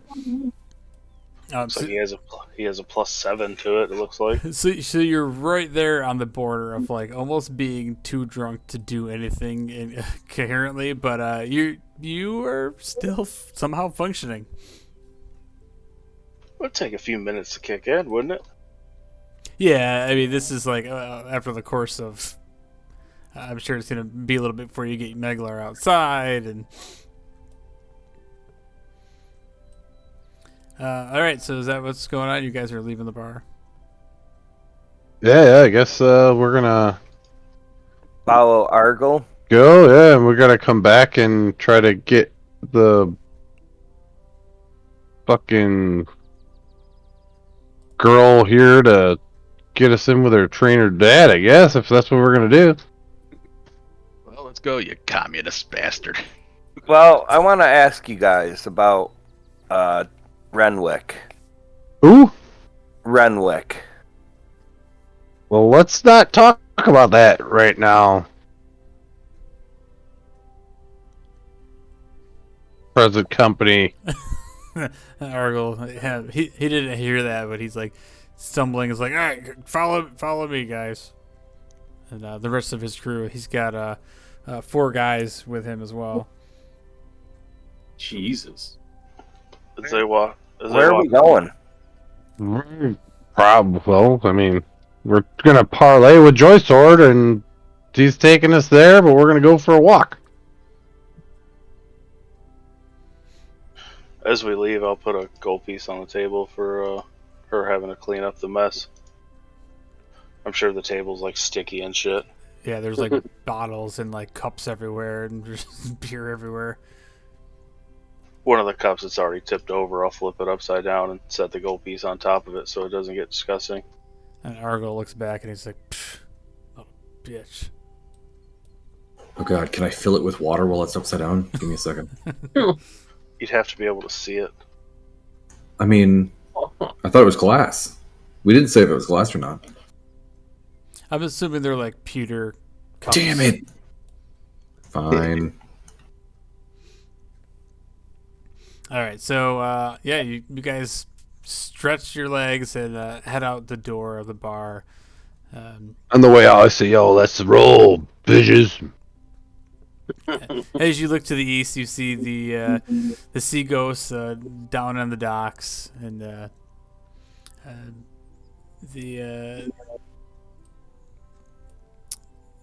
you make your way around the alley into the street. So it doesn't take you very long as you start approaching the area of what they have called the soak, the flooded area of the city, and that's at the point where Argo starts explaining. You know, like Yeah, this place, it's a dying city. Look at these streets, and he points down to these beautiful cobblestones that are, you can start to see the water start like creeping up onto them. He goes, this place used to be a very prosperous city until the fact that it's built in sand. Eventually everything started to erode away. But most of the merchants, a lot of them have left the city except for during Feet Fest with an A. A lot of times it's the busiest time of year for Carrington, but it's kind of sad that so many good businesses has left to other nations like Liara and gone even further east to other parts of Faerun. But so as you guys like start walking out, like in the distance, you see these large like marble walls that are kind of to the north. They're like these. You see like large pillars, like guard towers that overlook parts of the city with these big walls. So the walled section is partially keeping the water out of the more affluent part of Carrington, where most of the area known as the Soak is kind of most of the homes, and with the exception that Arlo, or not Arlo, Argyle like points out down to the south. You can just see the tops of the towers of the Kree garrison down there. So as you start approaching these things to the south, so you probably can't see that far away, but like down here to the south, this area, he points out this is the Kree garrison. So the Empire is down here. Yeah, is the Kree Empire. Right. So Godrin Kree, he mentioned, is the Emperor of Cardova. Okay. I was just looking over. I was looking way past the wrong way. So. And then he was mentioning to the north, you have these big marble walls that kind of like surround the palace, which you can see just in the distance. The tops of this very ornate, beautiful palace. This is, he points out, is the palace of the Countess. That it's actually attached to the arena. Yeah, like where's the shipwright guild? So those are the highest points of the city. So he mentions that the Shipwrights Guild is far to the north, but I'll show you on the map. But regardless, you guys, you can't see it from where you're at. But he tells you it's in the north, so it's way up here. That's the Shipwrights Guild. Okay. I was just like wondering if it was like north, like up here area. So it's to the point where he mentions it's northern part of the like little peninsula around it. Yeah. Alright. So as you start approaching like the flooded area of the city, right off the bat you see these like gondolas that are kind of like floating in the street with little like guys sitting in there. Most of them look kind of like dirty looking guys have spent most of their days like wet and in this kind of like grimy water and situations. They have like cloaks that they're very long, and these kind of large hats that help keep the sun out of their eyes. Very dark clothing, and they have these large sticks, that they use to propel the gondolas along the cobblestones. So as you approach one, Argyle says, we should all fit in one of these, and you can take these all throughout the city. It's the best way to keep dry and not get covered in shit. So he hands the guy 6 copper. It's the fare to take any. It's 6 copper a mile in a taxi. So he mentions to you guys that the Baylor Manor is not far from here. No, I'm like looking at the map to see if it's actually 6 miles or a mile. That's probably more than a mile. But anyway, you get my drift. Got your drift, man. All right, so yeah, you guys get in the gondola, and he starts bringing you down through the streets of Carrington. And then as you start like floating through these streets, like you see like there's a lot of these homes are like really nice architecture, like these beautiful buildings, and most of them are kind of like the water is so high, it's gone up like a good 6 feet onto like the sides of most of the buildings. So like the first floor and most of the homes and stuff are all completely flooded. So people only live in like the second, like the upper floors of the buildings. And he So mentioned the first floors are all like literally just underwater because of the sinking. yeah. So like, and it's just nasty because it's mixed with, there used to be like a sewer system, right? and the sewer has been flooded, and everything has just come to the surface. So it's kind of a nasty mixture. But as you start going through there, you definitely see that this was once like a beautiful city with these white marble like towers everywhere, and there's still some trees and things that are growing up, but everything is flooded out completely. But as you make your way down the main path here, further kind of northwest through town on the gondola, you start approaching a very large white marble tower. And you see that it's kind of in the center of the entire city.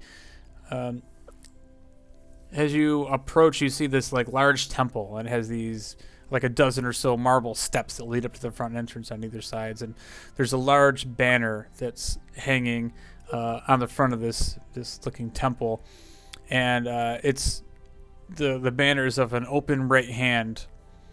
It's draped from the temple over the doorway, and so Argo points out, it's like, yeah, that's the place that's known as the Order. It's the Watchful Order of the Magus and Protectors. What the hell is that? That sounds pretty nuts. What do they do? Well, they're a group of mages and paladins, people of different religious beliefs they're kind of drawn together with a common goal of collecting lost artifacts and protecting the realm from dangers. And as you, it's some bullshit. So as you look up, there's like a giant statue on top of this huge tower, and the statue is a man. He's got like a vase in his hand, and he's pouring out this waterfall. And there's this massive waterfall that's like, it's like 60 feet high from this tower, and it's just pouring into this huge pool at the base of this big tower, or this big temple. It's very ornate looking and kind of over the top. But yeah, as you guys pass by the Watchful Order of the Magus, he points out the walls of the tower or of the city, and he mentions that just beyond these walls are everything that you're going to want to check out. The arena, the market is in there. Where we're going to find the greatest meats of all the land. You really need to try the exotic meats. Meats and feats and meats and feats. Yeah, I can taste it already. I can't wait for tomorrow. And then as you get Oh, you're leaving tomorrow. well, I'm definitely going to get some meats on my way out of here.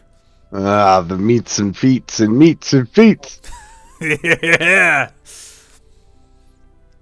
But a little while later, it's probably about a good half hour or so since you left the bar. You make your way to this large mansion that's partially looks like water has come up along the sides of it. It's definitely like well built to where it's like this solid stone structure, and it's kind of built a little bit higher off the ground, so it kind of sits up like kind of like an island around this entire flooded area. He mentions, this is the old home of Sir Godfrey Baylor. He no longer lives here. I don't know whatever happened to him, but this place is abandoned, so the captain has taken upon herself to make home here while we're on land. Sir Godfrey's missing? Yeah, he's been missing for a few years now. Isn't he the head in charge? This guy's name is Godfrey Baylor. Oh, he's not the Godfrey, what you call it? Godric. That's him. Yeah. Godric. This guy is what? Yeah, Godrin Cree is the emperor's name. Okay, what's this This guy? guy's name Hold on. is Godfrey. Too many gods. Sorry. So there's a lot of G's in this place. Baylor is the last name. This is referred to as Baylor Mansion.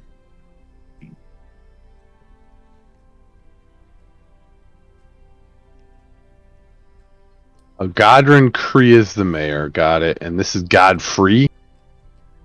Yeah, well, his first name is not really important, but Godfrey Baylor. Yep. All right. All right. Jesus Christ. Godfrey. Godric. Jesus. I'm sorry. Jeez. I'm so fucking confused. Anyway, we're here. All right. This is a beautiful house. And actually, when you look at it, it's definitely a beautiful house, but it's definitely in also some need of repair. You look up in the upper floor in the windows, and it looks like they're all boarded up, and you see like some curtains kind of flapping in the breeze. You see some of the stonework on the sides of the place. They're starting to like kind of deteriorate a little bit because it's just been in a state of neglect for quite a few years. But you can tell that this place was definitely worth some money at one point. But anyways, you approach the front of this building, and it has a flight of stairs of stone steps that lead up to the main house. And this is where Argyle has the taxi driver stop at the steps, and he gives him a tip, and then the taxi driver nods, and you guys exit. And Are there lots of what do you call it? yeah, you saw a whole bunch of like taxi drivers, like in people coming and going throughout. You weren't the only ones in the water. Right. I just didn't want to like go to leave and be like, oh, I guess we're swimming. We gotta swim through the poop. Huh? Does the water stink? It definitely has a sewagey smell to it. It's sewage and saltwater mix, so Huh? it's like a fishy poop smell. Honestly, it's not that bad. Have you ever been to Italy? It's fine. With a slight smell of stagnant water. I've been to Naples. It smelled bad. See nipples? Naples. I have nipples. Can you milk me, fucker? Jesus, that went fucking. Sorry. Yes. I'll do it. Okay. Yeah. Don't make promises you're not willing to keep. Oh, I'm willing to keep it. All right, so Argyle and the 4 crew members are with him. I'm not going to put tokens on the map for them, but so there's a whole bunch of y'all that fit in that little taxi. Damn, it's pretty big. Yeah, I was thinking that was a big taxi, man. that was one of the Escalades of taxis, water taxis. It's a good thing I made these steps big enough. Jesus. All right, so Argyle leads the way. He opens the door to this building, and he lets you in. He says, "Now remember, the lady isn't expecting us, so hopefully she doesn't just murder us all on sight." Good. Sounds Do I need to be respectful? I take it. Always be respectful to the lady. And he looks down to you, Yuri.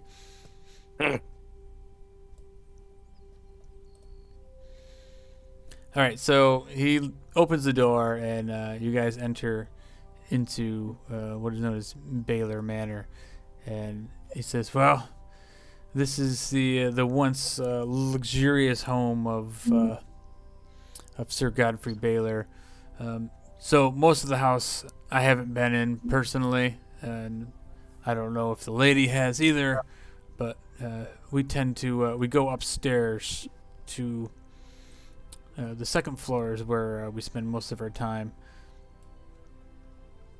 Right this way." So he brings you guys over here. You see just ahead of him to the north, there's an open set of doors to a courtyard, and you can see the water rises right up to the steps, basically. Is there water on the floor we're walking on? No, the floor you're walking on is dry. And you actually look out and you see the courtyard ahead of you, and you can see like a corpse. It's just like floating out in the middle of this flooded courtyard. Who's that? Oh, what the? Oh shit! That's one of my crew members. That's handsome the Jerry. hell? He's so handsome now. Well, that's a little too Bloated soon, Jerry. don't you think? Oh yeah, my bad. Yeah, you're right. Sorry for your loss, bro. It's the booze, man. Oh, I don't know what happened. Does anybody want to go out there and get him? Well, man, your friend, man. So at this point, he pulls out his sword, and he's like, I don't know what's going on here, but Is this normal around here? well, something's been going on around here. There's been a lot of rumors of these scrags, these creatures that have been coming out at night. So I wouldn't be surprised if something got into the courtyard. Old handsome Jerry, he wasn't the brightest fella. He was pretty handsome though. It's funny how this I didn't together. realize you swung both ways, Arlo. Nautilus wants to know why it's past tense. True. He could just be swimming with his face down. No. Is he ugly now? Not moving. Well, I guess we're about to go find out. How deep's the water in the courtyard? Well, it's murky water, so you can't quite tell unless you want to jump in. I don my cap of water breathing. I mean, I have one of those too. I just We didn't can all know. breathe underwater, but I need to be able to cast spells if it comes up. So I'll take a step off the end into the water. All right, Vitoris. So Vitoris. Oh boy, I'm scared. They have herpes. And syphilis. it's Yeah, like over. Can you get double herpes and double syphilis? I don't know. Different strains, I'm sure. Super herpes. Super herpes. Dun dun dun. it's MRSA. So as soon as you wade into the water is like a good 6 feet deep right here.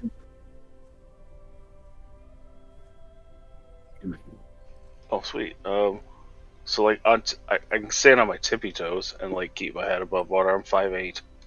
Yeah, so you're just treading water, and it's cold and definitely it has a weird almost slimy texture to the water. It definitely has something in it. What's it smell like? Does it smell like shit? It smells like shitty fish water. God damn it. Do I see anything? Do I see any more? Anything swimming around? Anything in the upper levels? No, you don't see anything. You just see the body, and it's completely still out here. So you say. What's this? Is it like a Those are just archway? vines that have overgrown. Actually, I can open up the map more for you now that you can see a little bit more. Hold on.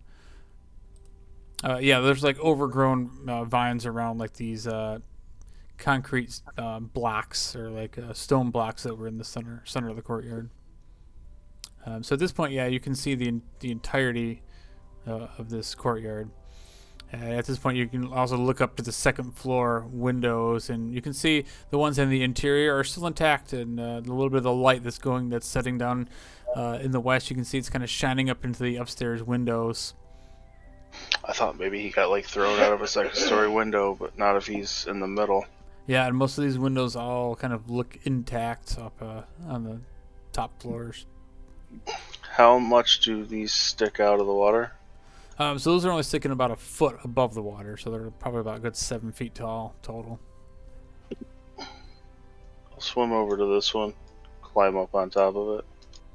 And it looks like at one point that these all had like all sorts of flowers. You see like dead like roses and stuff that are kind of all attached and vines that are attached to these bricks.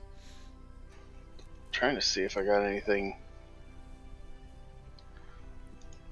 like long. Want me to swim out there and just get them? I can go get them if you really don't wanna. Go get him. Let's see it. And I take a swig of my gourd. You want some, Bargle? I don't mind if I do. Here you go. Why doesn't the fish guy go get him? I asked. He just looked at me weird. I'll hop into the water. Okay. Make my way towards him. All right. As soon as you start making your way towards him, all of a sudden you feel something like flash by your leg, and all of a sudden this thing bursts out of the water. It looks quite large. It's quite large. It's probably like a good 6 feet in diameter. It's mostly spherical with these giant kind of bat-like wings, and it has a stinger for a tail and a giant mouth on this thing with rows of sharp fangs. And at that point, as soon as it reaches out, you hear it make this god awful shrieking noise. And oh, he looks kind of cute though. He's kind of, yeah. So at that point, A Pokemon? Yeah, it's a Pokemon. He's like, I choose you, green guy. Yeah, unfortunately, it's Golbat, and there's 3,000 more every time you take a step, a new one comes out. All right, so let's roll for initiative here.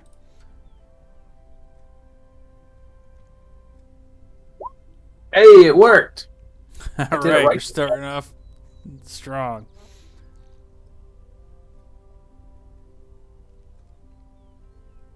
So this thing's gonna get the surprise on you because he's got wicked stealth, but he rolls terrible for his initiative.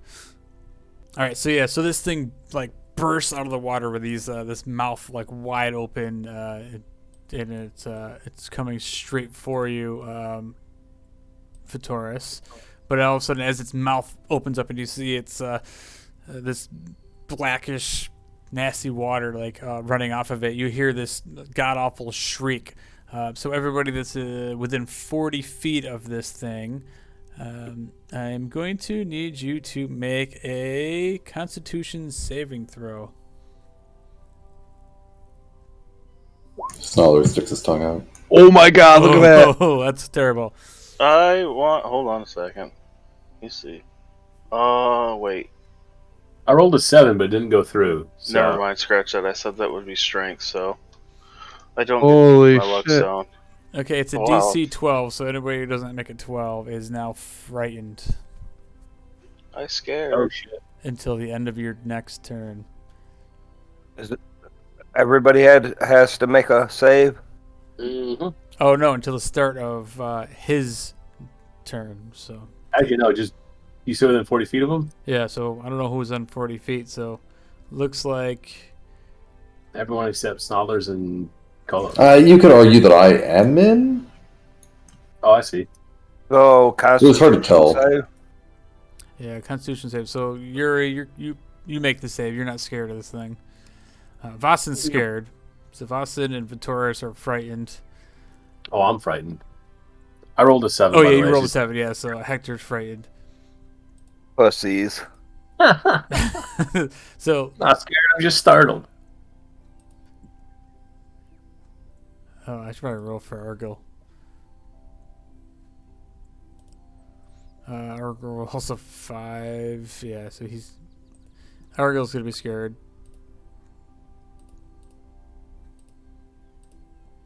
I don't know. You guys all have the ski mask on. Meglar, what did you roll? 18. Oh, Meglar ain't scared of shit. Well, probably because he had a lot of drinks. Meglar's getting hard right now. God. All right, so this thing like lets out this shriek as it tries to make a bite attack on you, Taurus.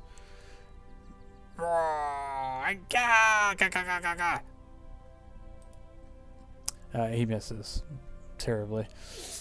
Perfect. And then he has one more attack. So as he tries to bite it, you see this massive tail come out of the water with this big like scorpion like stinger attached to it, and it comes like flying straight for your chest.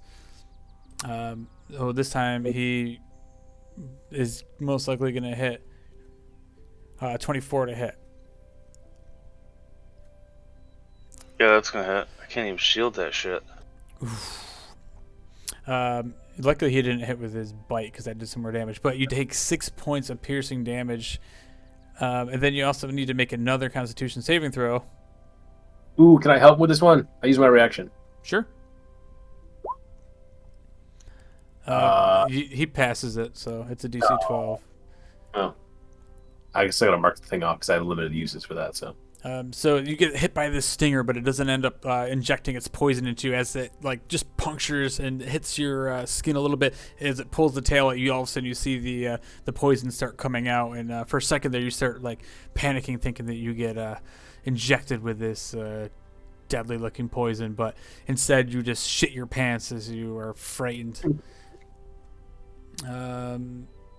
Like, so he literally shit his pants? He literally did. And you couldn't use your reaction anyway because this was a surprise. Oh, gotcha. Well, I will unmark that then. So anyway, so You don't know if I shit my pants. I'm in 6 foot of water. Couldn't tell. It blends in. and it smells. Yeah, the water's murky and smells, so you're good. You're fine. Nobody's gonna know. Just change your underwear before you get out of the water. Prestidigitation, that shit. Nobody will ever have a clue. All right. So that is the first round. So that brings up who rolled highest? 22. That would be Kolos. Yep. I'm just going to dash past everybody. He ain't scared. He was out of range, that's why. That's 55 right there, so I'm good. He just dove into the water. Oh, Yeah, it's all good. And sorry I ignored you earlier. I kind of fell asleep a little bit. I'm good now. I know my voice gets very very boring. All right. No, normally I have a Red Bull, but I need to be up at 6 o'clock. Oh, sorry. No, you're good. All right, go ahead, Hector. I'm just gonna cast Bane on it because seems like a decent thing to do. What does fear do? You can't move any Right. closer to it. And every attack and ability check is at disadvantage.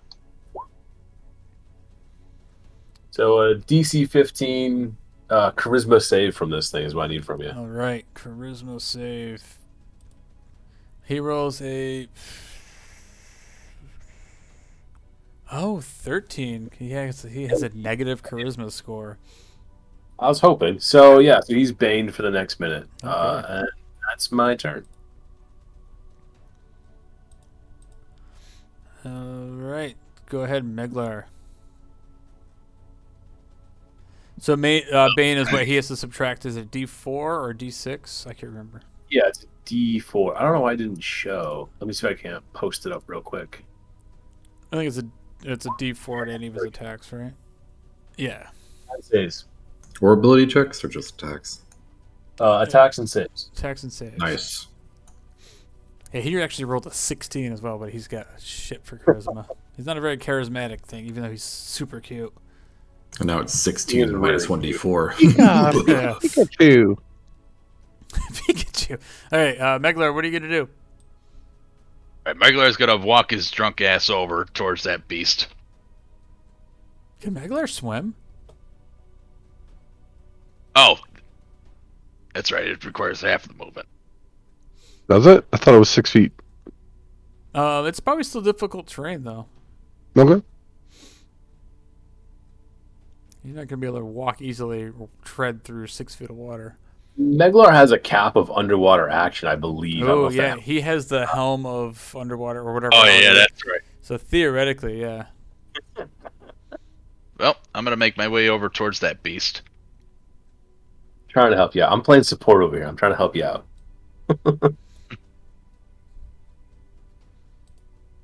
I forgot he's got that helmet since like the first session. And I am gonna rage, and I'm gonna use that greatsword on him.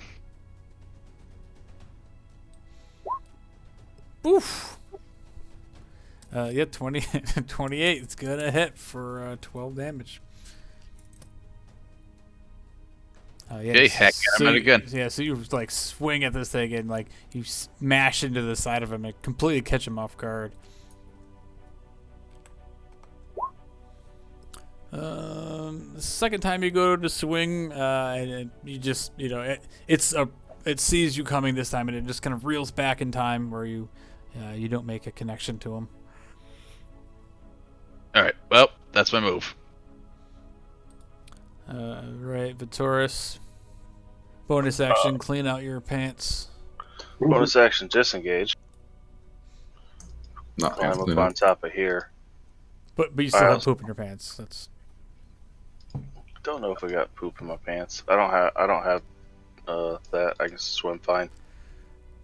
okay. Oh shit! And then I'm gonna attempt to shoot it at disadvantage Cool. with my shiny crossbow. Ooh, new crossbow. New crossbow. Still shitty rolls. Oh my god, if it isn't a 1 when Meglar's in the way. What the fuck? Oh god, I love it. Alright, so So you get sneak attack because Kolos is next to Meglar? yeah. Alright, so you rolled a so let's start with the Meglar, that's 40 damage. Meglar, you die. What, you just got one shot. In the back of the head by your teammate. No, it's only 46, I think, for my sneak attack currently. I was worried about my sack.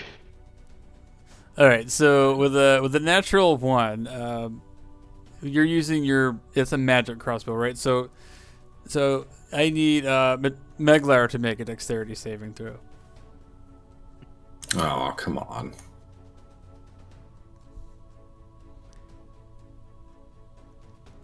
All right, so Meglar, it just grazes right by the side of you, the bolt, as it just splashes into the water. Meglar just looks at Vitoris and just shakes his head at him. That's the end of my turn. That's everything I can do. All right, that's a classic Vitoris. Go ahead, Yuri. I had to roll a natural 1 for the first time I used my new magical crossbow. Right. Why wouldn't I? Just throw the thing in the water. You don't want it. Yeah, disadvantage.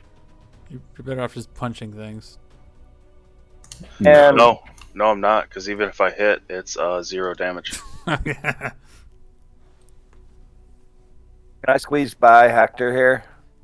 Just push him in the water. Yeah. It's just gonna be extra movement, but yeah, you can squeeze through him. Oh, I'm gonna run.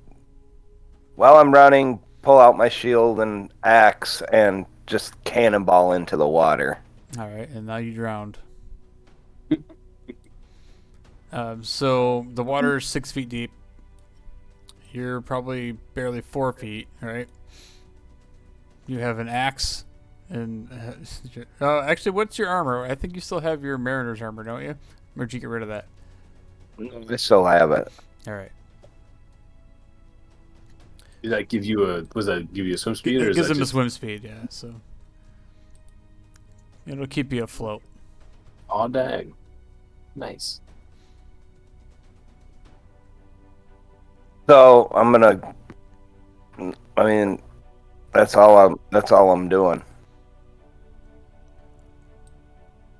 Okay, well, if you Into the you water. probably still have more. I don't know what you did for movement, but you might have more movement if you're gonna move. Oh, let's see, 5, 10. I wasn't paying 20. attention where you started from, but Back here. So I think this is either that'd be 5, 10, 20, 25. Yeah, this is as far as I can go, I guess. Can I try to tread water here for yeah. Yep. now? All right. So now there's what you want to do. So where does it start getting to be rough terrain? Right off the end of the Like, literally the stairs. door? Yep.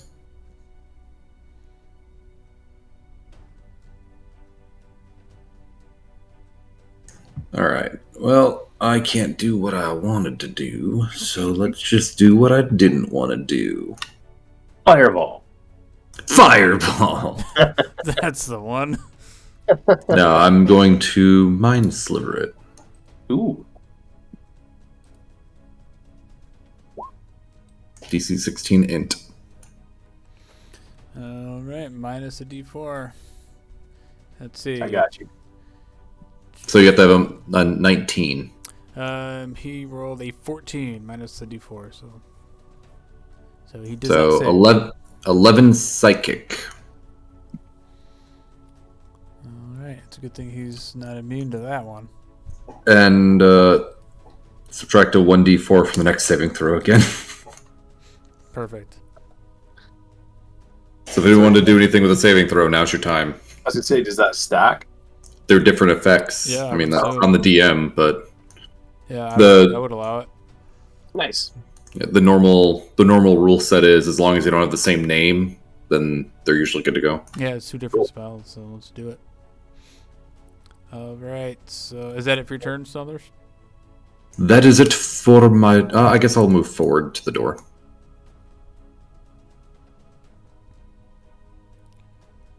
And now that is my turn. Okay, cool. All right, go ahead, Vasan. So after he hears the scream, he sits there and like closes his eyes and puts his hands together and does a little meditating. And what the fuck is it? As my action, I'm going to do this. Stillness of mind. I am no longer frightened. Ooh. And then I'm a bonus action. Step of the wind, and I get double the jump distance for this turn. I'm gonna run and jump as far as I can to get as close to this thing I can. So how does that work? Your jump, it was. This one never comes up, so I always have to look it up. I think, yeah, your long jump, like, some It's like strength. something about your strength score, right? It's I think it's That sucks. If you have 10 feet of running ahead of time, you can jump as far as your strength score or something ridiculous. yeah. When you make a Like, standing long jump, you can leap only half that distance. So, because you need 10 feet, at least 10 feet in front of you. Otherwise, you're gonna jump half that distance. So it's equal to your strength score of how far you can jump. And then with Step of the Wind, you double it, right? So it'd be So if my strength score is 12, it's 24. So yeah, so you could do a standing jump at 24. Well, it would be halved because you don't have 10 12. feet to run and jump. So yeah, so you get 12 feet that you can leap out into the water. So yeah, Yeah. 15 is fine. And does that count as movement, or is that not including my movement speed? It says you can use your action on stillness of the Bonus mind. action. So you already use your action. So you're Yeah, so Step of the Wind's a bonus action. Okay, so that's your action and bonus action. And then I want to try to get to it. I could use the rest of my movement to get there, right? Yep. This is going to be at half movement speed, whatever. Yeah. But I'm sure That's you kinda have why- because you're a monk. But 45, yeah. So now I could get to it. So then I get to it. And that's my turn. okay. So then it's Let me mark off key point. all right. Then it's his turn. So at this point, nobody is frightened anymore. Just get this at the start of his turn. oh, cool. So nobody is frightened except for Vitars. Oh. No, and luckily, if you've been frightened by it, you are now immune to the effect for 24 hours. So, Sick. because now that it's his turn, he does the same thing. He like flies up in the air a little bit, and he goes, yeah, it screeches out. Everybody that hasn't been affected before needs to make a Constitution saving throw.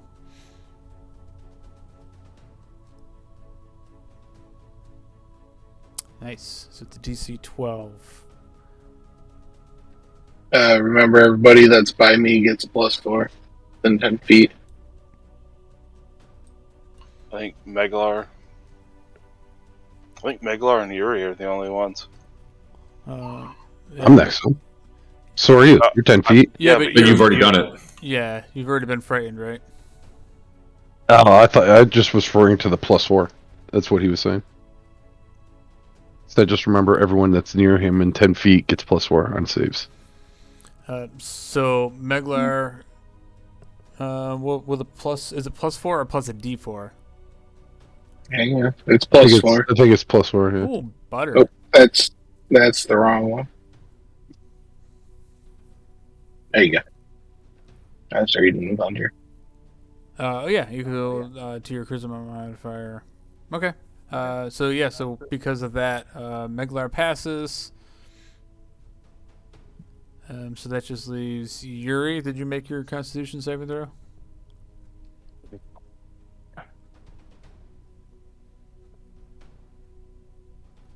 Yuri, you awake? Yuri makes it. Okay, so Yuri is still not scared of this thing. Yeah, so now it is going to take a bite at Meglar, who sunk his sword into this thing. So Meglar, he rolls a whopping 11 to hit. That's a miss. At that point, you see this massive tail kind of lash out from the water. It tries to sting you with its scorpion-like stinger. Awesome. He rolls a 2, so that's not going to hit. This guy's rolling really great. He hit me. That's true. He did hit you, but And you missed him. Weird. It's like you two were made for each other. aw. That's it for his turn. So that brings up Argyle. Argyle has a long bow that he drops his sword. He's half drunk now. Oh, and he pulls out his crossbow. That's what he does. He has a crossbow. He's gonna take a shot with his crossbow. Come on. Oh yeah, who else drunk, by the way? Isn't Meglar like super drunk? Meglar is pretty drunk, but he's not. He just passed, so he's not Yeah. actually like poisoned. So he was like one number away. So Argyle rolls a 7 because he's kind of drunk and he just shoots randomly and it almost hits Vitoris. He takes his second attack and he looks down and he fires again. Same roll. This guy can't roll. He rolls 2 7s. All right, so that's his turn. So let me fix this order. All right, go ahead, Golos. Alright. This is gonna be boring. And there it is. Swing long, so All right, that's gonna hit for 10. yep. Swing again. 19. 19's gonna hit. He's a pretty easy target to hit for another 13. Alright. And on the second one, I'm going to hit with Smite. Second one. All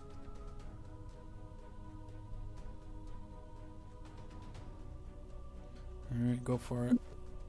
It's 3d8. Oh, snap. He's already looking pretty hurt after this. Oh, that one did not help. An extra 9. But yeah, he's looking Yeah, he's looking pretty hurt, but he's still kind of flapping around. His attention's kind of starting to draw towards you, though, Kolos. I'm scared. That's all I can do. Okay, go ahead, Hector. I'm gonna charge up a guiding bolt and wait until after Meglar's turn to release it. Okay. All right. So you can hold your action until after Meglar goes. Mhm. All right. Go ahead, Meglar. I'm gonna swing my greatsword at him again. Damn, Meglar. 14, so that's plus so 16 damage as the great sword just carves a huge chunk of flesh out of this thing. So then the guiding bolt goes off, and it misses. He gets 2 attacks. I accidentally clicked that too soon. Oh, yeah. You get another attack, Meglar. I wasn't trying to cut him off. I just was trying to get it ready, and I fucked up. Oh, yeah, it's okay. Meglar always hits with his freaking +2 greatsword. Dude. He's the opposite of Vitoris. Oh. The dice That's gods hate me. fucking 9. Jesus Christ. Yeah. Same. I was trying to help you out, but I can't hit either. So like, Vitoris gets a +9. Does? Yeah, I saw that on his natural 1. He rolled a 10 for a natural 1. Oh my god. How did you miss with plus side? Easy, roll a 1. 5% of every single die, you have a chance to roll a 1. I've literally seen Vitoris roll more natural ones than any other player. I've got entire combats not doing shit. I think it's a lot easier to say you've gone entire combats and you've hit someone once. oh, Oh, That too. God. One time I did something. dude, that's why I have so much stuff that just saves. Cause like, fuck it, I don't have to roll attacks. Cause To clearly, do that, Vitoris will have to die. Oh, I did that on the Bard in your game, and they made all their saves. Like, Yeah. combat, I'm just shit no matter what I do, whether it's saving throws, attacks. It's really fun to play as a player against you, though. oh Yeah, fuck, I need to lie more, is what I need to do. yeah, right. I got a special dice that rolls lots of 17, so I'll send that your way. Loaded. Well, no, in this, you just lie. I roll a 7. He rolled 24 to hit. Yeah. All right, Vitoris, you're up for a chance at redemption. Maybe you could finish this thing off. You say that. I just jinxed I'm it. gonna give him a +6 to his attack here on this one. No, I can't because he's my reaction. Fuck, never mind. Because spellcasting. Use my bony action for steady aim, and let's see if we can do this shit. Hell yeah. Hell yeah. 28 to hit 20 is definitely going to hit. for 33 points of damage. Oh, damn. Jesus Christ. And that is literally enough as your crossbow bolt goes right through this thing's eye socket. You see the eye pop out the back of its head. And it just like lets out this like little whimpering shriek. It was like, "Eh," and it just disappears down into the dark water. And you see the Poor tips of the little guy. wings just slowly sink down. Where are we at on that one, Yuri? I'm swimming back to the hallway and still gonna claim credit for this. Yeah, you were an excellent distraction. All that splashing around. That was a badass cannonball I did. Okay. Not as good as fucking Voss, and she's made halfway across the pool in a single jump. Maybe I'll that'll hop be down. one of the events at Feet Fest. Yeah, Long of course it jump. would be. You got to use your feet to do it. Oh, God. I'll swim over to Handsome Joe or whatever his name is and start swimming him over towards Argyle. Yeah, so you bring the body of handsome Jerry back, and you kind of roll him over, and it looks like he has his face was completely bitten off clean by that creature. You're so handsome now. And so Argyle just looks out at him. He's like, "Oh, I'm so." He just throws up all over him. Jesus. While he's doing that, I'm going to use prestidigitation to clean my clothes and dry off. I'm gonna take a minute to point at Vitoris and tell him he smells like shit. I can fix it. Can you? Ah. So I don't mind. I don't mind the smell of shit. It's probably an upgrade. yeah, Smell like shit.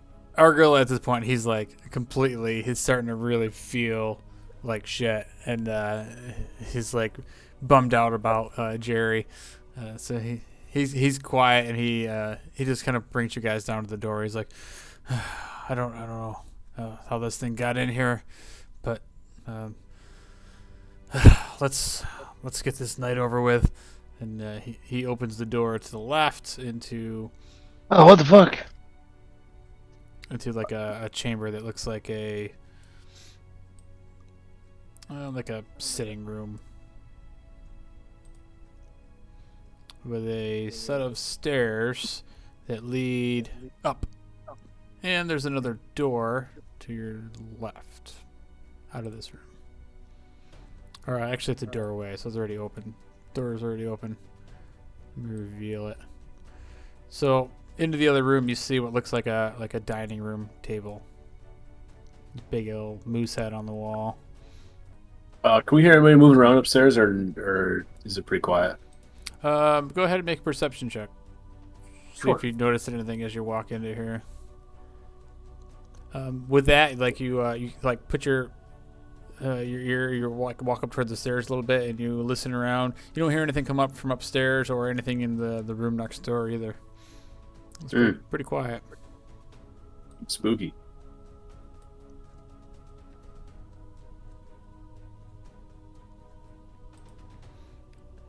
So anyway, Argyle leads you guys into this way. He goes, "Don't bother trying to go up the stairs. The stairs are blocked."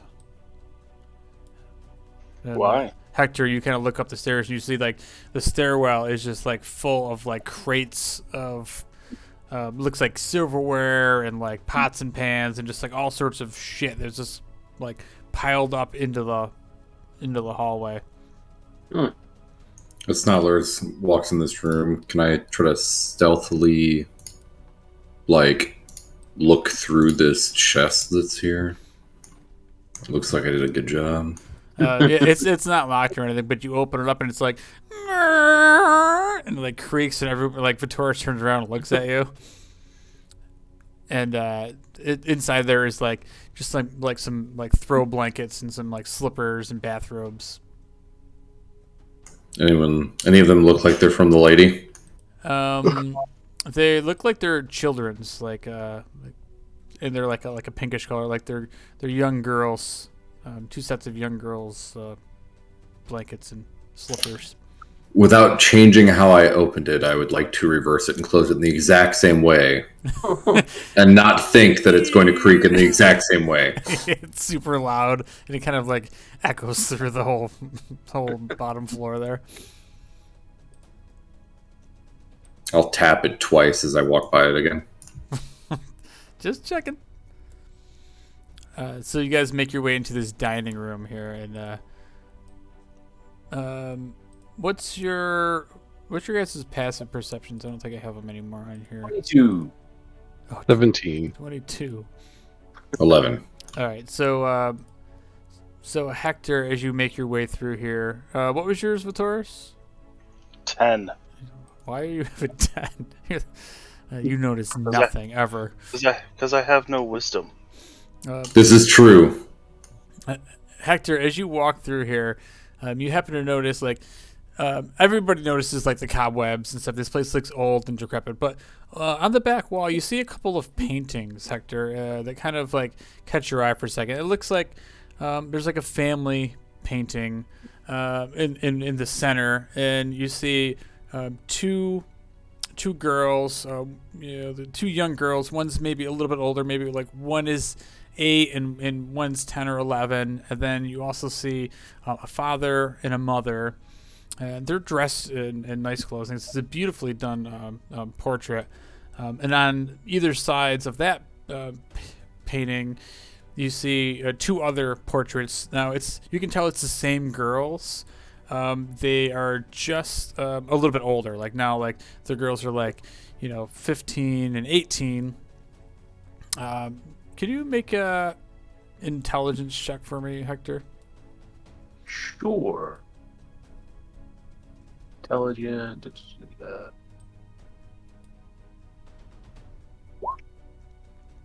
Nice. So as these paintings catch your eye, as everybody else is just kind of looking around for loot or whatever it is they'd be looking for, you stop, you look at these paintings, and then you kind of check it out for a second, and you think that the one that looks like this girl, she's about 18 years old, she looks somewhat familiar.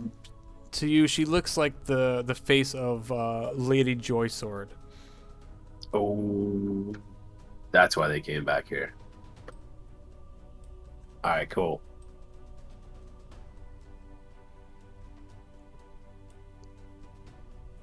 Well, shit. Aw, dang. I'm gonna keep that one under wraps for now, but that's pretty sick. I mean, you said everyone with that has the perception would see that? No, only because It's just Hector, right? only Hector noticed Okay. the paintings. But I mean, there's not to say that you can't search the room to see what's around there, but perceptibly, as Hector walked into the room, as you guys are all kind of like looking around, he happens to pick out on these paintings that little bit of information. So you guys might notice the paintings, but right off the bat, Hector notices what's going on, that he recognizes the face. But yeah, if, the fact that you guys see the painting, if anybody wants to further investigate, I'll allow you to make that check. Like, Vasid had a pretty good perception. Obviously, Vitoris has asked for perception, but Vasid, yeah, you take a look at these paintings that you notice up there, and just remembering of what you saw briefly, Lady Joycer at Black Sands, you also pick up on this idea that she resembles the girl in the painting. What else do I see around the room? Besides the cobwebs and shit? So other than that, the fireplace is not lit, even though it looks like it is, but it's pretty simple. It's like it looks like a family had lived here. There's some nice silverware and plates and stuff on the table, and a collection of like moose and deer heads throughout the room. Judging that the father might have been a sporty lord of some sort. But nothing else really of that. This looks like, so far from what you've seen, this is like definitely like a family home.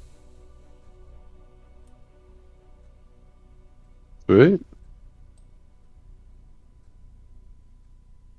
All right, so he says, all right, follow me, and he opens the door to the next room that opens up into a large kitchen. This room does have a fireplace going. You see there's a table in this room with some bread and some fixings on it. It looks like somebody was cooking something. One thing that you do notice is a large trapdoor on the floor with like a large, heavy crate that's kind of positioned over the top of it. Also, you see another body. This looks like another sailor. He's on the far end of the room, and then there's two large black puddles of dark water that are like surrounding this guy at the other end of the room. And we will reveal I was about to say, does this guy look fucking terrified? He looks like he's on the floor, and you can't tell if he's motionless. I don't know if he's out. Does Argo look concerned, like, oh shit, maybe his friend is gonna get murdered? Yeah, so as soon as he opens the door and starts heading in, he goes, "Oh, here's the kitchen if you guys want a snack." What the fuck? And Maglar instantly wants to fight something. So Argo rushes in the room to see what's going on. He's like, "Billy!" And he runs over here, and all of a sudden you see this stuff on the floor just start like moving towards Argo as soon as he approaches it, and this black tendril just lashes out towards him. I was gonna say if I could try to jump and push my way. And let's see if it hits. And it smashes into Argo, and so he takes some bludgeoning damage and some acid damage. He gets knocked backwards a little bit. Let's go ahead and do the roll for initiative.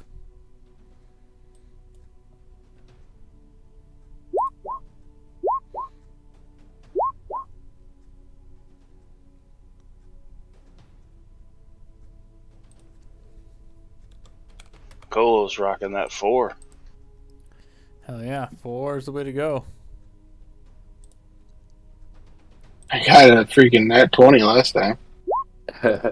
Must be nice. I wonder what those are like.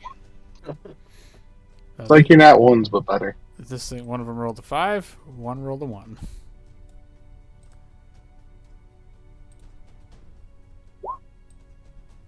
Attaboy, Yuri. Bringing up those averages, Yuri. So these things are called black puddings. Yeah, I probably should have had that private. Go ahead and look it up. Well, he told me to. All right, go ahead, Hector. Well, I think straight out of the gate.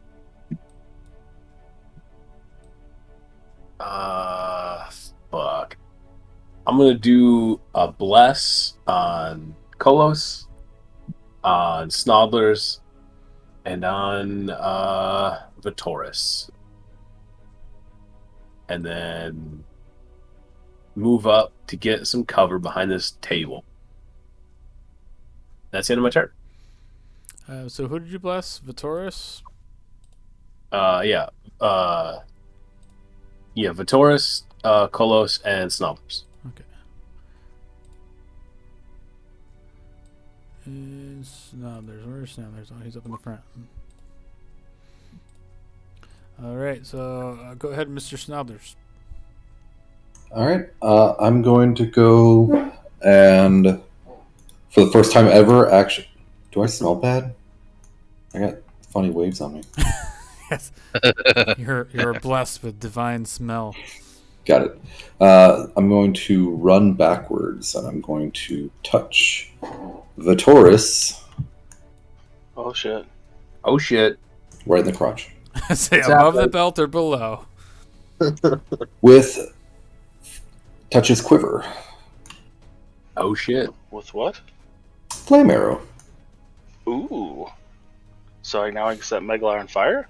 That is correct. It will be super fun. And if I was going to be a dick, I would make it lightning because I read what black pudding is, but I decided that would be a really shitty thing to do. And I believe that is the only thing that I can do. Well, no, lightning wouldn't matter because he's immune to lightning.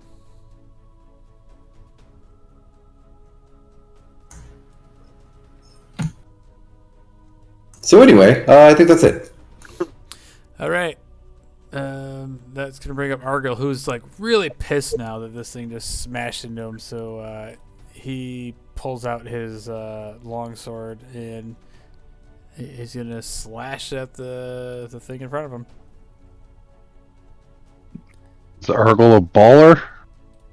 Shakala. He rolls a nat 20. What? So we're doing perfect crit. So he does 16 points of damage. Oh boy. And just see here. It's an ooze, so you know what's going to happen. Who's gonna die? Oh, if it's subject to lightning or slashing damage. So as soon as he hits this thing, it just splits into two new puddings. Oh man. What? So he just made a smaller version of himself, but now there's two of them. I'd make them slightly smaller. I make him slightly smaller. So let's see. He takes how many? What did I say? 16 points of damage. Oh, I don't do math. It rounds to 0. Yeah.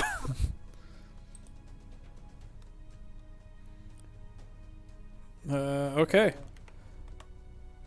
And wait, he has 2 attacks. So, being the dumbass he is, he's like, "What the fuck?" So he slashes at this thing again. Oh, that's awesome. And let's see if he hits this time.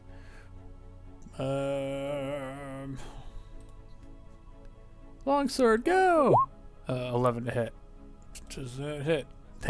That hits an ooze.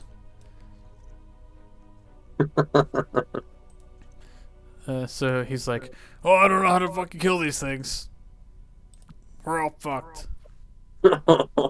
Attaboy. You do Not remember. Not like that. Not like Where that. you are part of the group. Apparently, he took notes from Yuri when he was with us. Oh my goodness. Okay, go ahead, Yuri.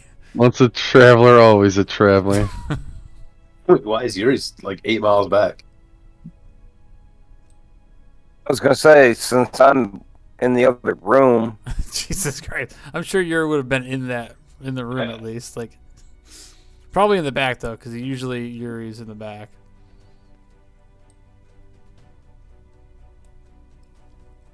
yeah.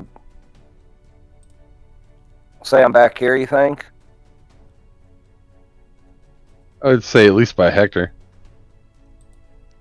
Well, I moved up my Probably, first turn. yeah. Somewhere's All back right. All right. Well, regardless, I'm going to move to here. Never mind. Let's see. How much further can I go? I'm going to. Let's see. 1, 2. here. You can action surge and run.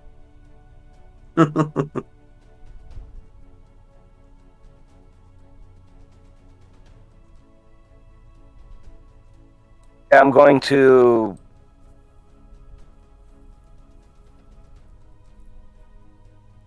How would be the best way to do this? I'm going to. Damn it. Basically, I'm going to dash as far as I can go, which will be. Well, these tokens. 50 feet. Mm-hmm. Well,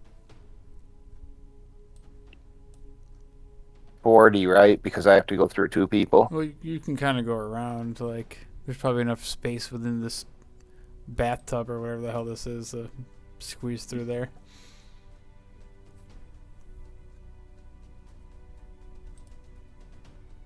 I'm basically going to dash to the first slime here by Argo and use my action surge and attack it. All right. Nice. Figures. Nice, Yuri. For technically be 20, right? Oh, it's a D8. So you already rolled the max. Nice. So with that wand in front of you, as you smash into it, it just kind of like oozes into the cracks of the floor, and it kind of like just kind of disappears. At that point, you also notice, Yuri, that this side door has a large hole in the bottom of it. And there's like a black streak running from the outside courtyard to basically to where the oozes are. Like something's coming in the bottom of the door? Yeah, you notice that that's how they got in. They like came through the hole in the door. Even though it looks like these guys have kind of thought about fortifying the mansion a little bit.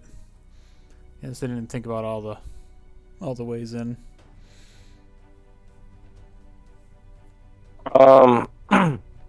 Let's see. Action surge, attack.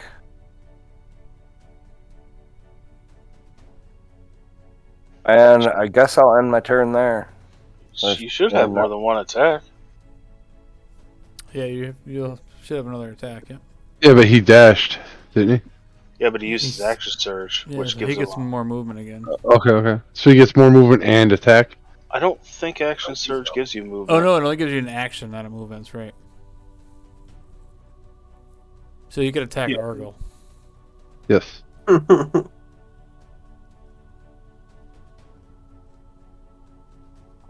Do I want to attack Argyle? I don't want. I don't want. I mean, I will. No.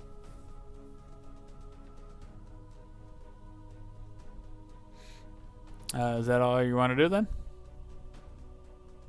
Yeah, I don't think I have enough movement to move to another one yet. Oh. All right. We'll give it to Meglar. Well, I guess I will move up and attack one of these puddins with my greatsword. Big rolls. 17's going to hit for 13. So this one, as you hit it, you see this one, the same thing. It splits right down the middle. And it spooges right next to you. Oh, shit.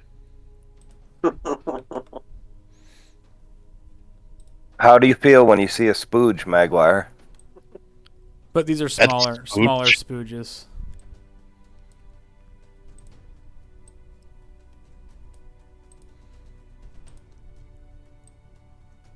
I guess Meglar is not going to make an attack again because he doesn't want that thing to split again. So, that's my turn. Right, Mr. Vitoris.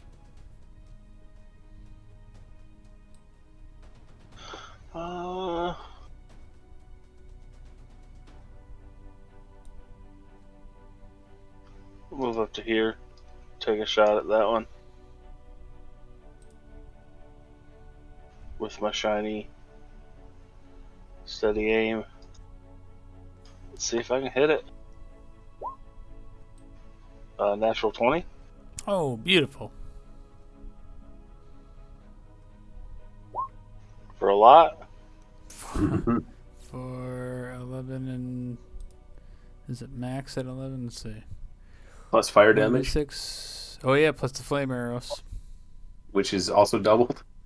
So 17 plus another... So it's a D6, right? Another 10, we'll say. You talking about the fire arrow? Yeah. Yeah, an extra 5. Yeah, it's a 1d6. So 27 damage. Some of it fire, which doesn't matter. But nice. It's good that it doesn't matter, right? Does my sneak attack get doubled as well? The sneak attack get doubled on a crit. Normally, yes. I think we double all damage dice because normally sneak attack you would have to roll dice. Everything doubles. So yeah. Poison would be an exception because that's actually a saving throw usually.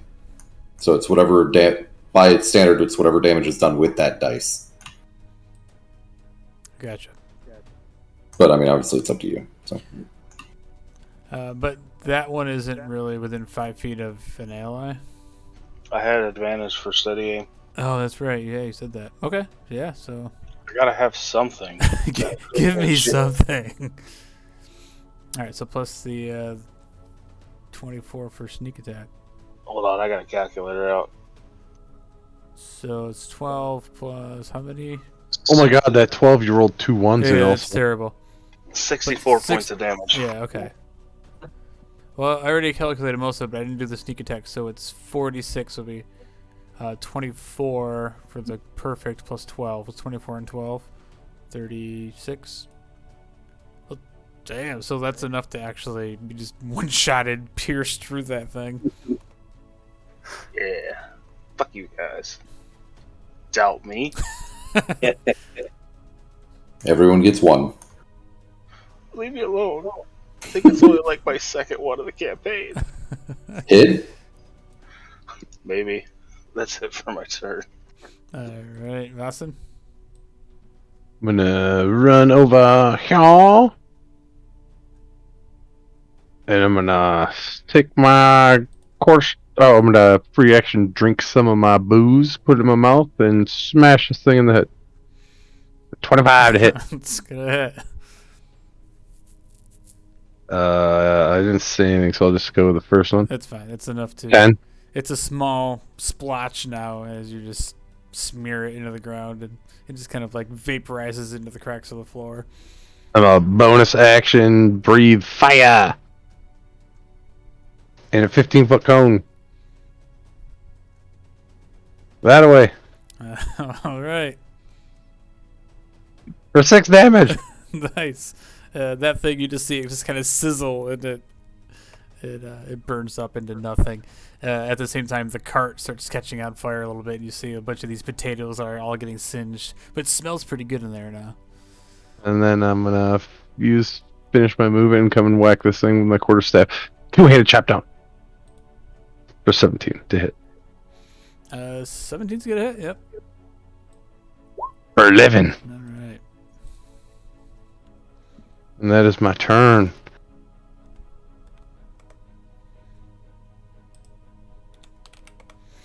All right, Kolos. All right.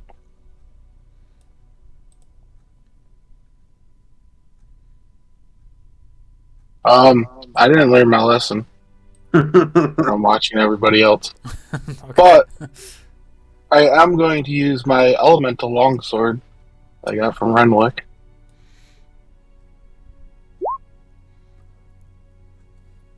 With 23 to hit. And it is slashing damage. All right. Then I'm going to expend one of its charges to hit with 2d4 fire. So, another 6 damage. So as soon as you do that, you see this thing. You slice it in two. And then what do you do? An extra 6 damage? Yep. All right.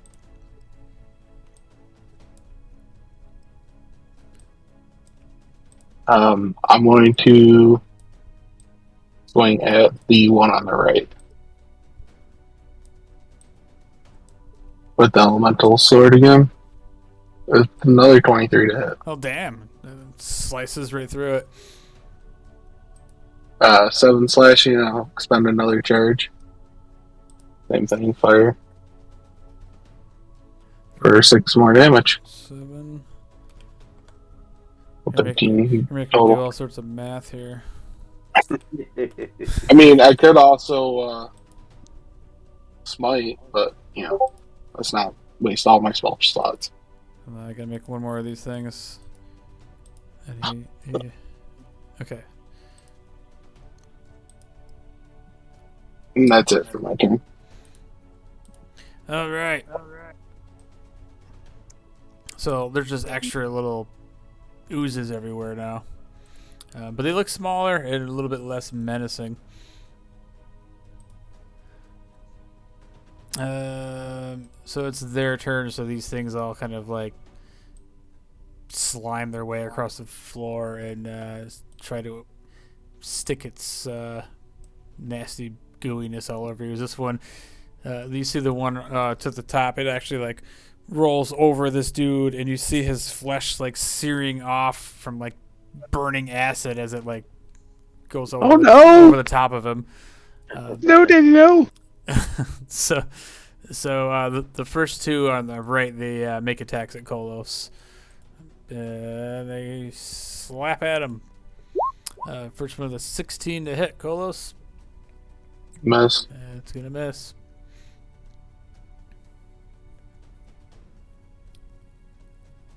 All right, so he only gets one attack. So the second one attacks you, Kolos, with a 9. That's probably gonna miss. Oh So these things no. are whacking at you. So they're saving the good attacks for Vasen. I know. Oh, this always happens. So the other one's a 22 to hit. Of course. Vasen's about to get some splooge Oh, in his for mouth. 9 bludgeoning and 26 acid damage. Oh. But you're not wearing any non-magical armor, so you're not going to be getting your armor dissolved off you. You definitely took some damage, though. The second one, he's going to attack for 24. For 27 more damage. Oh, I'm down. As you're feeling your flesh starting to burn, Vasen goes down. It wouldn't be a combat if Vasen didn't go down, though.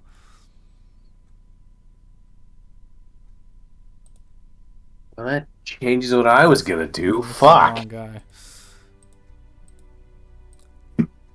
All right. So anyway, go ahead, Hector. Well, goddamn, I don't have. Oh no. Oh yeah. I can't get there. Fuck. All right.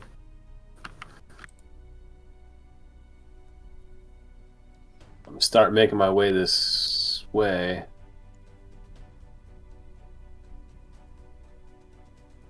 And I'm gonna. All right. I'm gonna give a Sacred Flame to this guy right here. D15 dex save. Let's see. He rolls not very good. He's gonna take 12 radiant damage. All right. So there's 12. Oh, I fucked up. Shit. All right. You see his edges of this ooze start singeing as the pseudopods kind of suck back into its form a little bit, but it's still there, burning holes in the floor.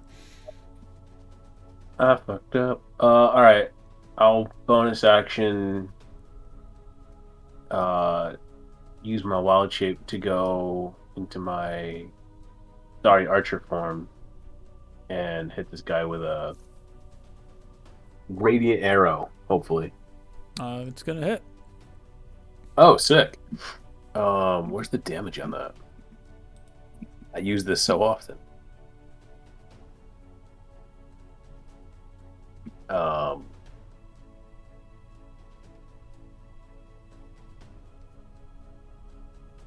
Okay, it says 7 damage, but I don't know how to make it go across to the fucking. Oh, like that. Right. It's just 8 damage. Still, every little bit helps. I was saying, I rolled a 7 the first time. If you want to just do 7. So, right, up to you. Yeah, that's fine. We'll take the 8. And that's my turn. All right, that brings up Snarlers again. Snarlers cast a level 2 magic missile. 1 bolt at each one is lightning. Really? Yes. Okay. So which ones are you hitting? Or 1 bolt There's- at each one, because there's 4 of them? Yep. Okay. Let me see what they got for hit points left. Okay. All right. So why you gotta do this to me, Saunders? Snarlers is here for the good story.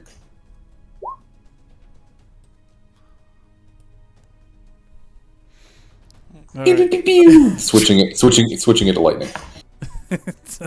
So you see these little missiles hit these things, and they're just ripping them in half into smaller little goos.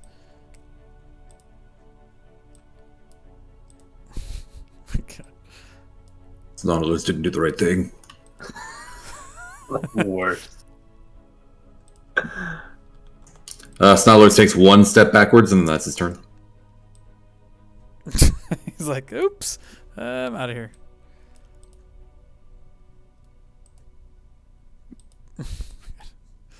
All right. I got one more guy to adjust his hit points. Okay. So yeah, so now there's like a shitload of these little globules everywhere. It's Argyl's turn. He is smart and he learned his lesson. So he puts his sword away and he kind of pulls out his crossbow and takes a shot at the closest one, trying not to hit Kolos in the process.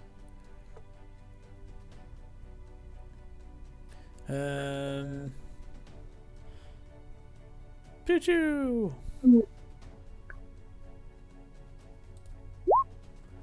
He rolls a 6. That's going to miss.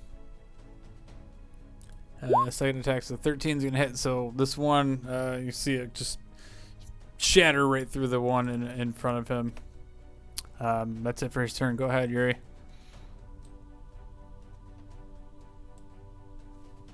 I'm going to move to this slime here. Well, first, I want to look over at the door here. Is there still slime coming through, or No, they're just like slime trails like leading from. remnants? Yeah. Never mind. I want to move to the slime here and attack it.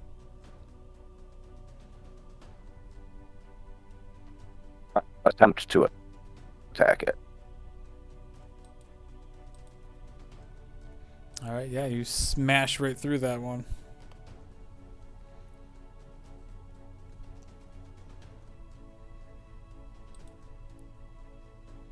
And I will proceed to the next slime. This one's a big one here. Yeah, the couple that are nearest Kolos here, like this is probably the biggest one. And it's I'm like going completely to like try- dissolving that dude on the floor. He's pretty much just corroding into. All you see his bones kind of sticking up from under this thing.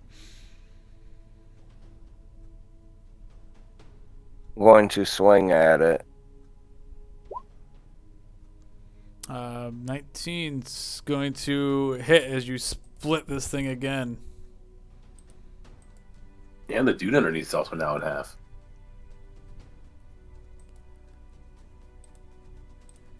So again, they're like smaller versions of the same ones, but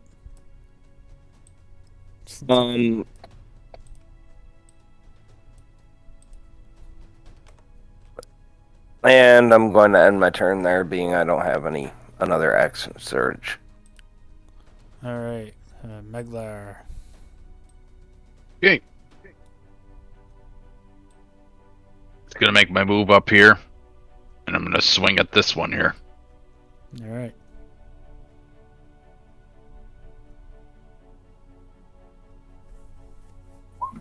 Nice. Oh yeah, you stomp on this thing, you smash it into the ground.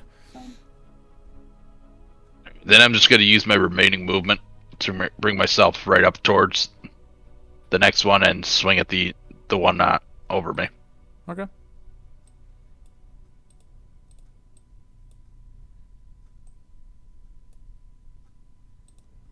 Yeah, Meglar, do you ever miss? Well, I don't roll like Vitoris, that's for sure. But anyway, I end my turn. Okay, go ahead, Taurus. Is Vossen still down? He's down. This is your chance to put Vossen out of his misery. I'm fine with Vossen. I'm not sure why he keeps getting called a traitor and a communist. I think I have a healing potion somewhere. I was getting to him.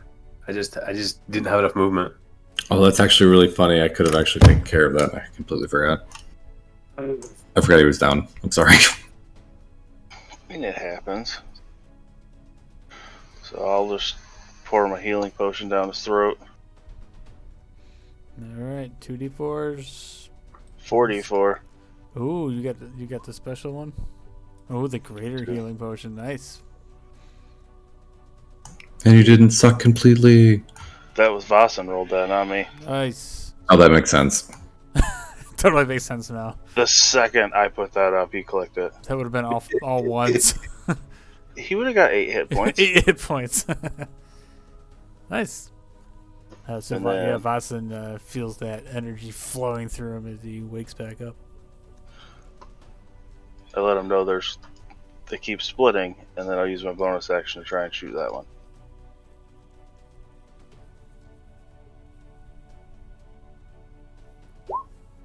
$23 to hit. That is going to hit. Do I still have the fire? I think it lasts for a minute. Yep. Lasts for a minute. Yeah. I had to get a 1 somewhere. Yeah, perfect. So 31.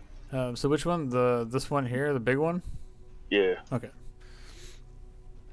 All right, so that big one, he again is enough to splatter him all over the floor. Fuck it. And now I'm back up 10 feet. Give Boss room to actually stand up, and that's it for my turn. All right, go ahead, Boston. Stand up, using half my movement. And all like groggy from getting my ass kicked and take another sip of my booze. And I attack this one. One-handed. 14 to hit. Oh yeah, they're easy to hit. For 7. And a bonus action, breathe fire in a cone. All right, so that guy who is finally smashed into the point where he is no longer. These two yeah, guys burn them take bitches up. breath damage. 5 damage. And that's exactly what you need to burn those two of them up. As they roast along with this crate full of grapes that just starts on fire. I fall down to one knee. Motherfuck, that sucked. Well, as you look down at the body of this guy Billy, who is now just he's literally just bones that are all like burned, acid burned bones laying on the floor. The skin was just melted right off.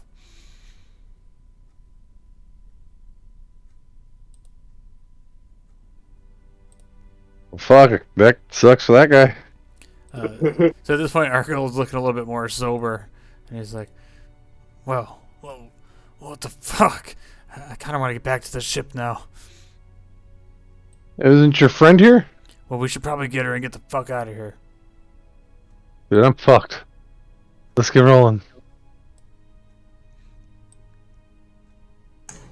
How fucked are you? Well, I just fell down and then got back up. This drink ahead helped me out with about 16. That's what I got. So I will. I gotta find it though. Sorry. I actually have a healing potion, so. Yeah, but you're actually, I have 2 healing potions. What the fuck? Yeah, that's fine. So I'm gonna drink a healing potion. No, you're not. I am. No, I don't want to do stuff. I got 2 of them. You don't let me do stuff. You probably still can. He'll probably still need it. I'm good. 8. Yeah, he's like half health still. Yeah, I'm half health. Let's go. Fine. I can do this. Take a sip of my gourd. Gotta keep the buzz going. Gotta get the buzz going. Wait, did that just roll straight without any context? It didn't. What? Roll. That was his con save from his booze. His booze. Good. So I touch myself, and you see me get. I touch my ring, and I touch it to my chest, and you see me get like literally cringe as I reach out and touch you, and you get 36 health. What? Goddamn. The fuck? Argo looks over at you, so now they're just like, well, not for nothing, but I got kind of fucked up too back there. Ironically, I can only do it once. Oh, that figures. Fucking travelers. Yeah, how about you stand behind me now and stop punching things, and I'll give him a cure wounds level 1.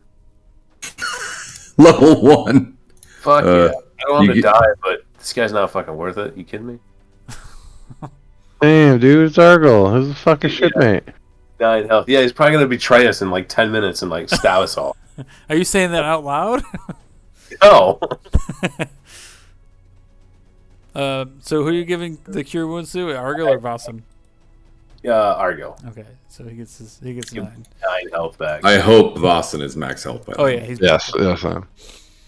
All right, so Argo he bows to you and he says, "Thanks, Captain Hector. Anytime. I Seriously always consider you the captain." though. Seriously though, maybe don't run up to things anymore. Then stay back here with me. Yeah, totally. Yeah. See, he opens the next door. He's like, "All right, we're almost there." And you cross through another room, Looks like an old laundry room. He says, "All right, go ahead to the next door. We'll head up the stairs." So you guys open the next door, and you see a stairwell leading up. This one is not barricaded with a bunch of shit. Further down the hall, there's another hall, another door down there and whatnot in the manor. He says, "All right, follow me. We'll head upstairs." You guys make your way upstairs unless somebody wants to do something different. You do see a door over here in the hallway, and it's like completely like barred shut with like big like iron bars across it. So he brings you guys upstairs.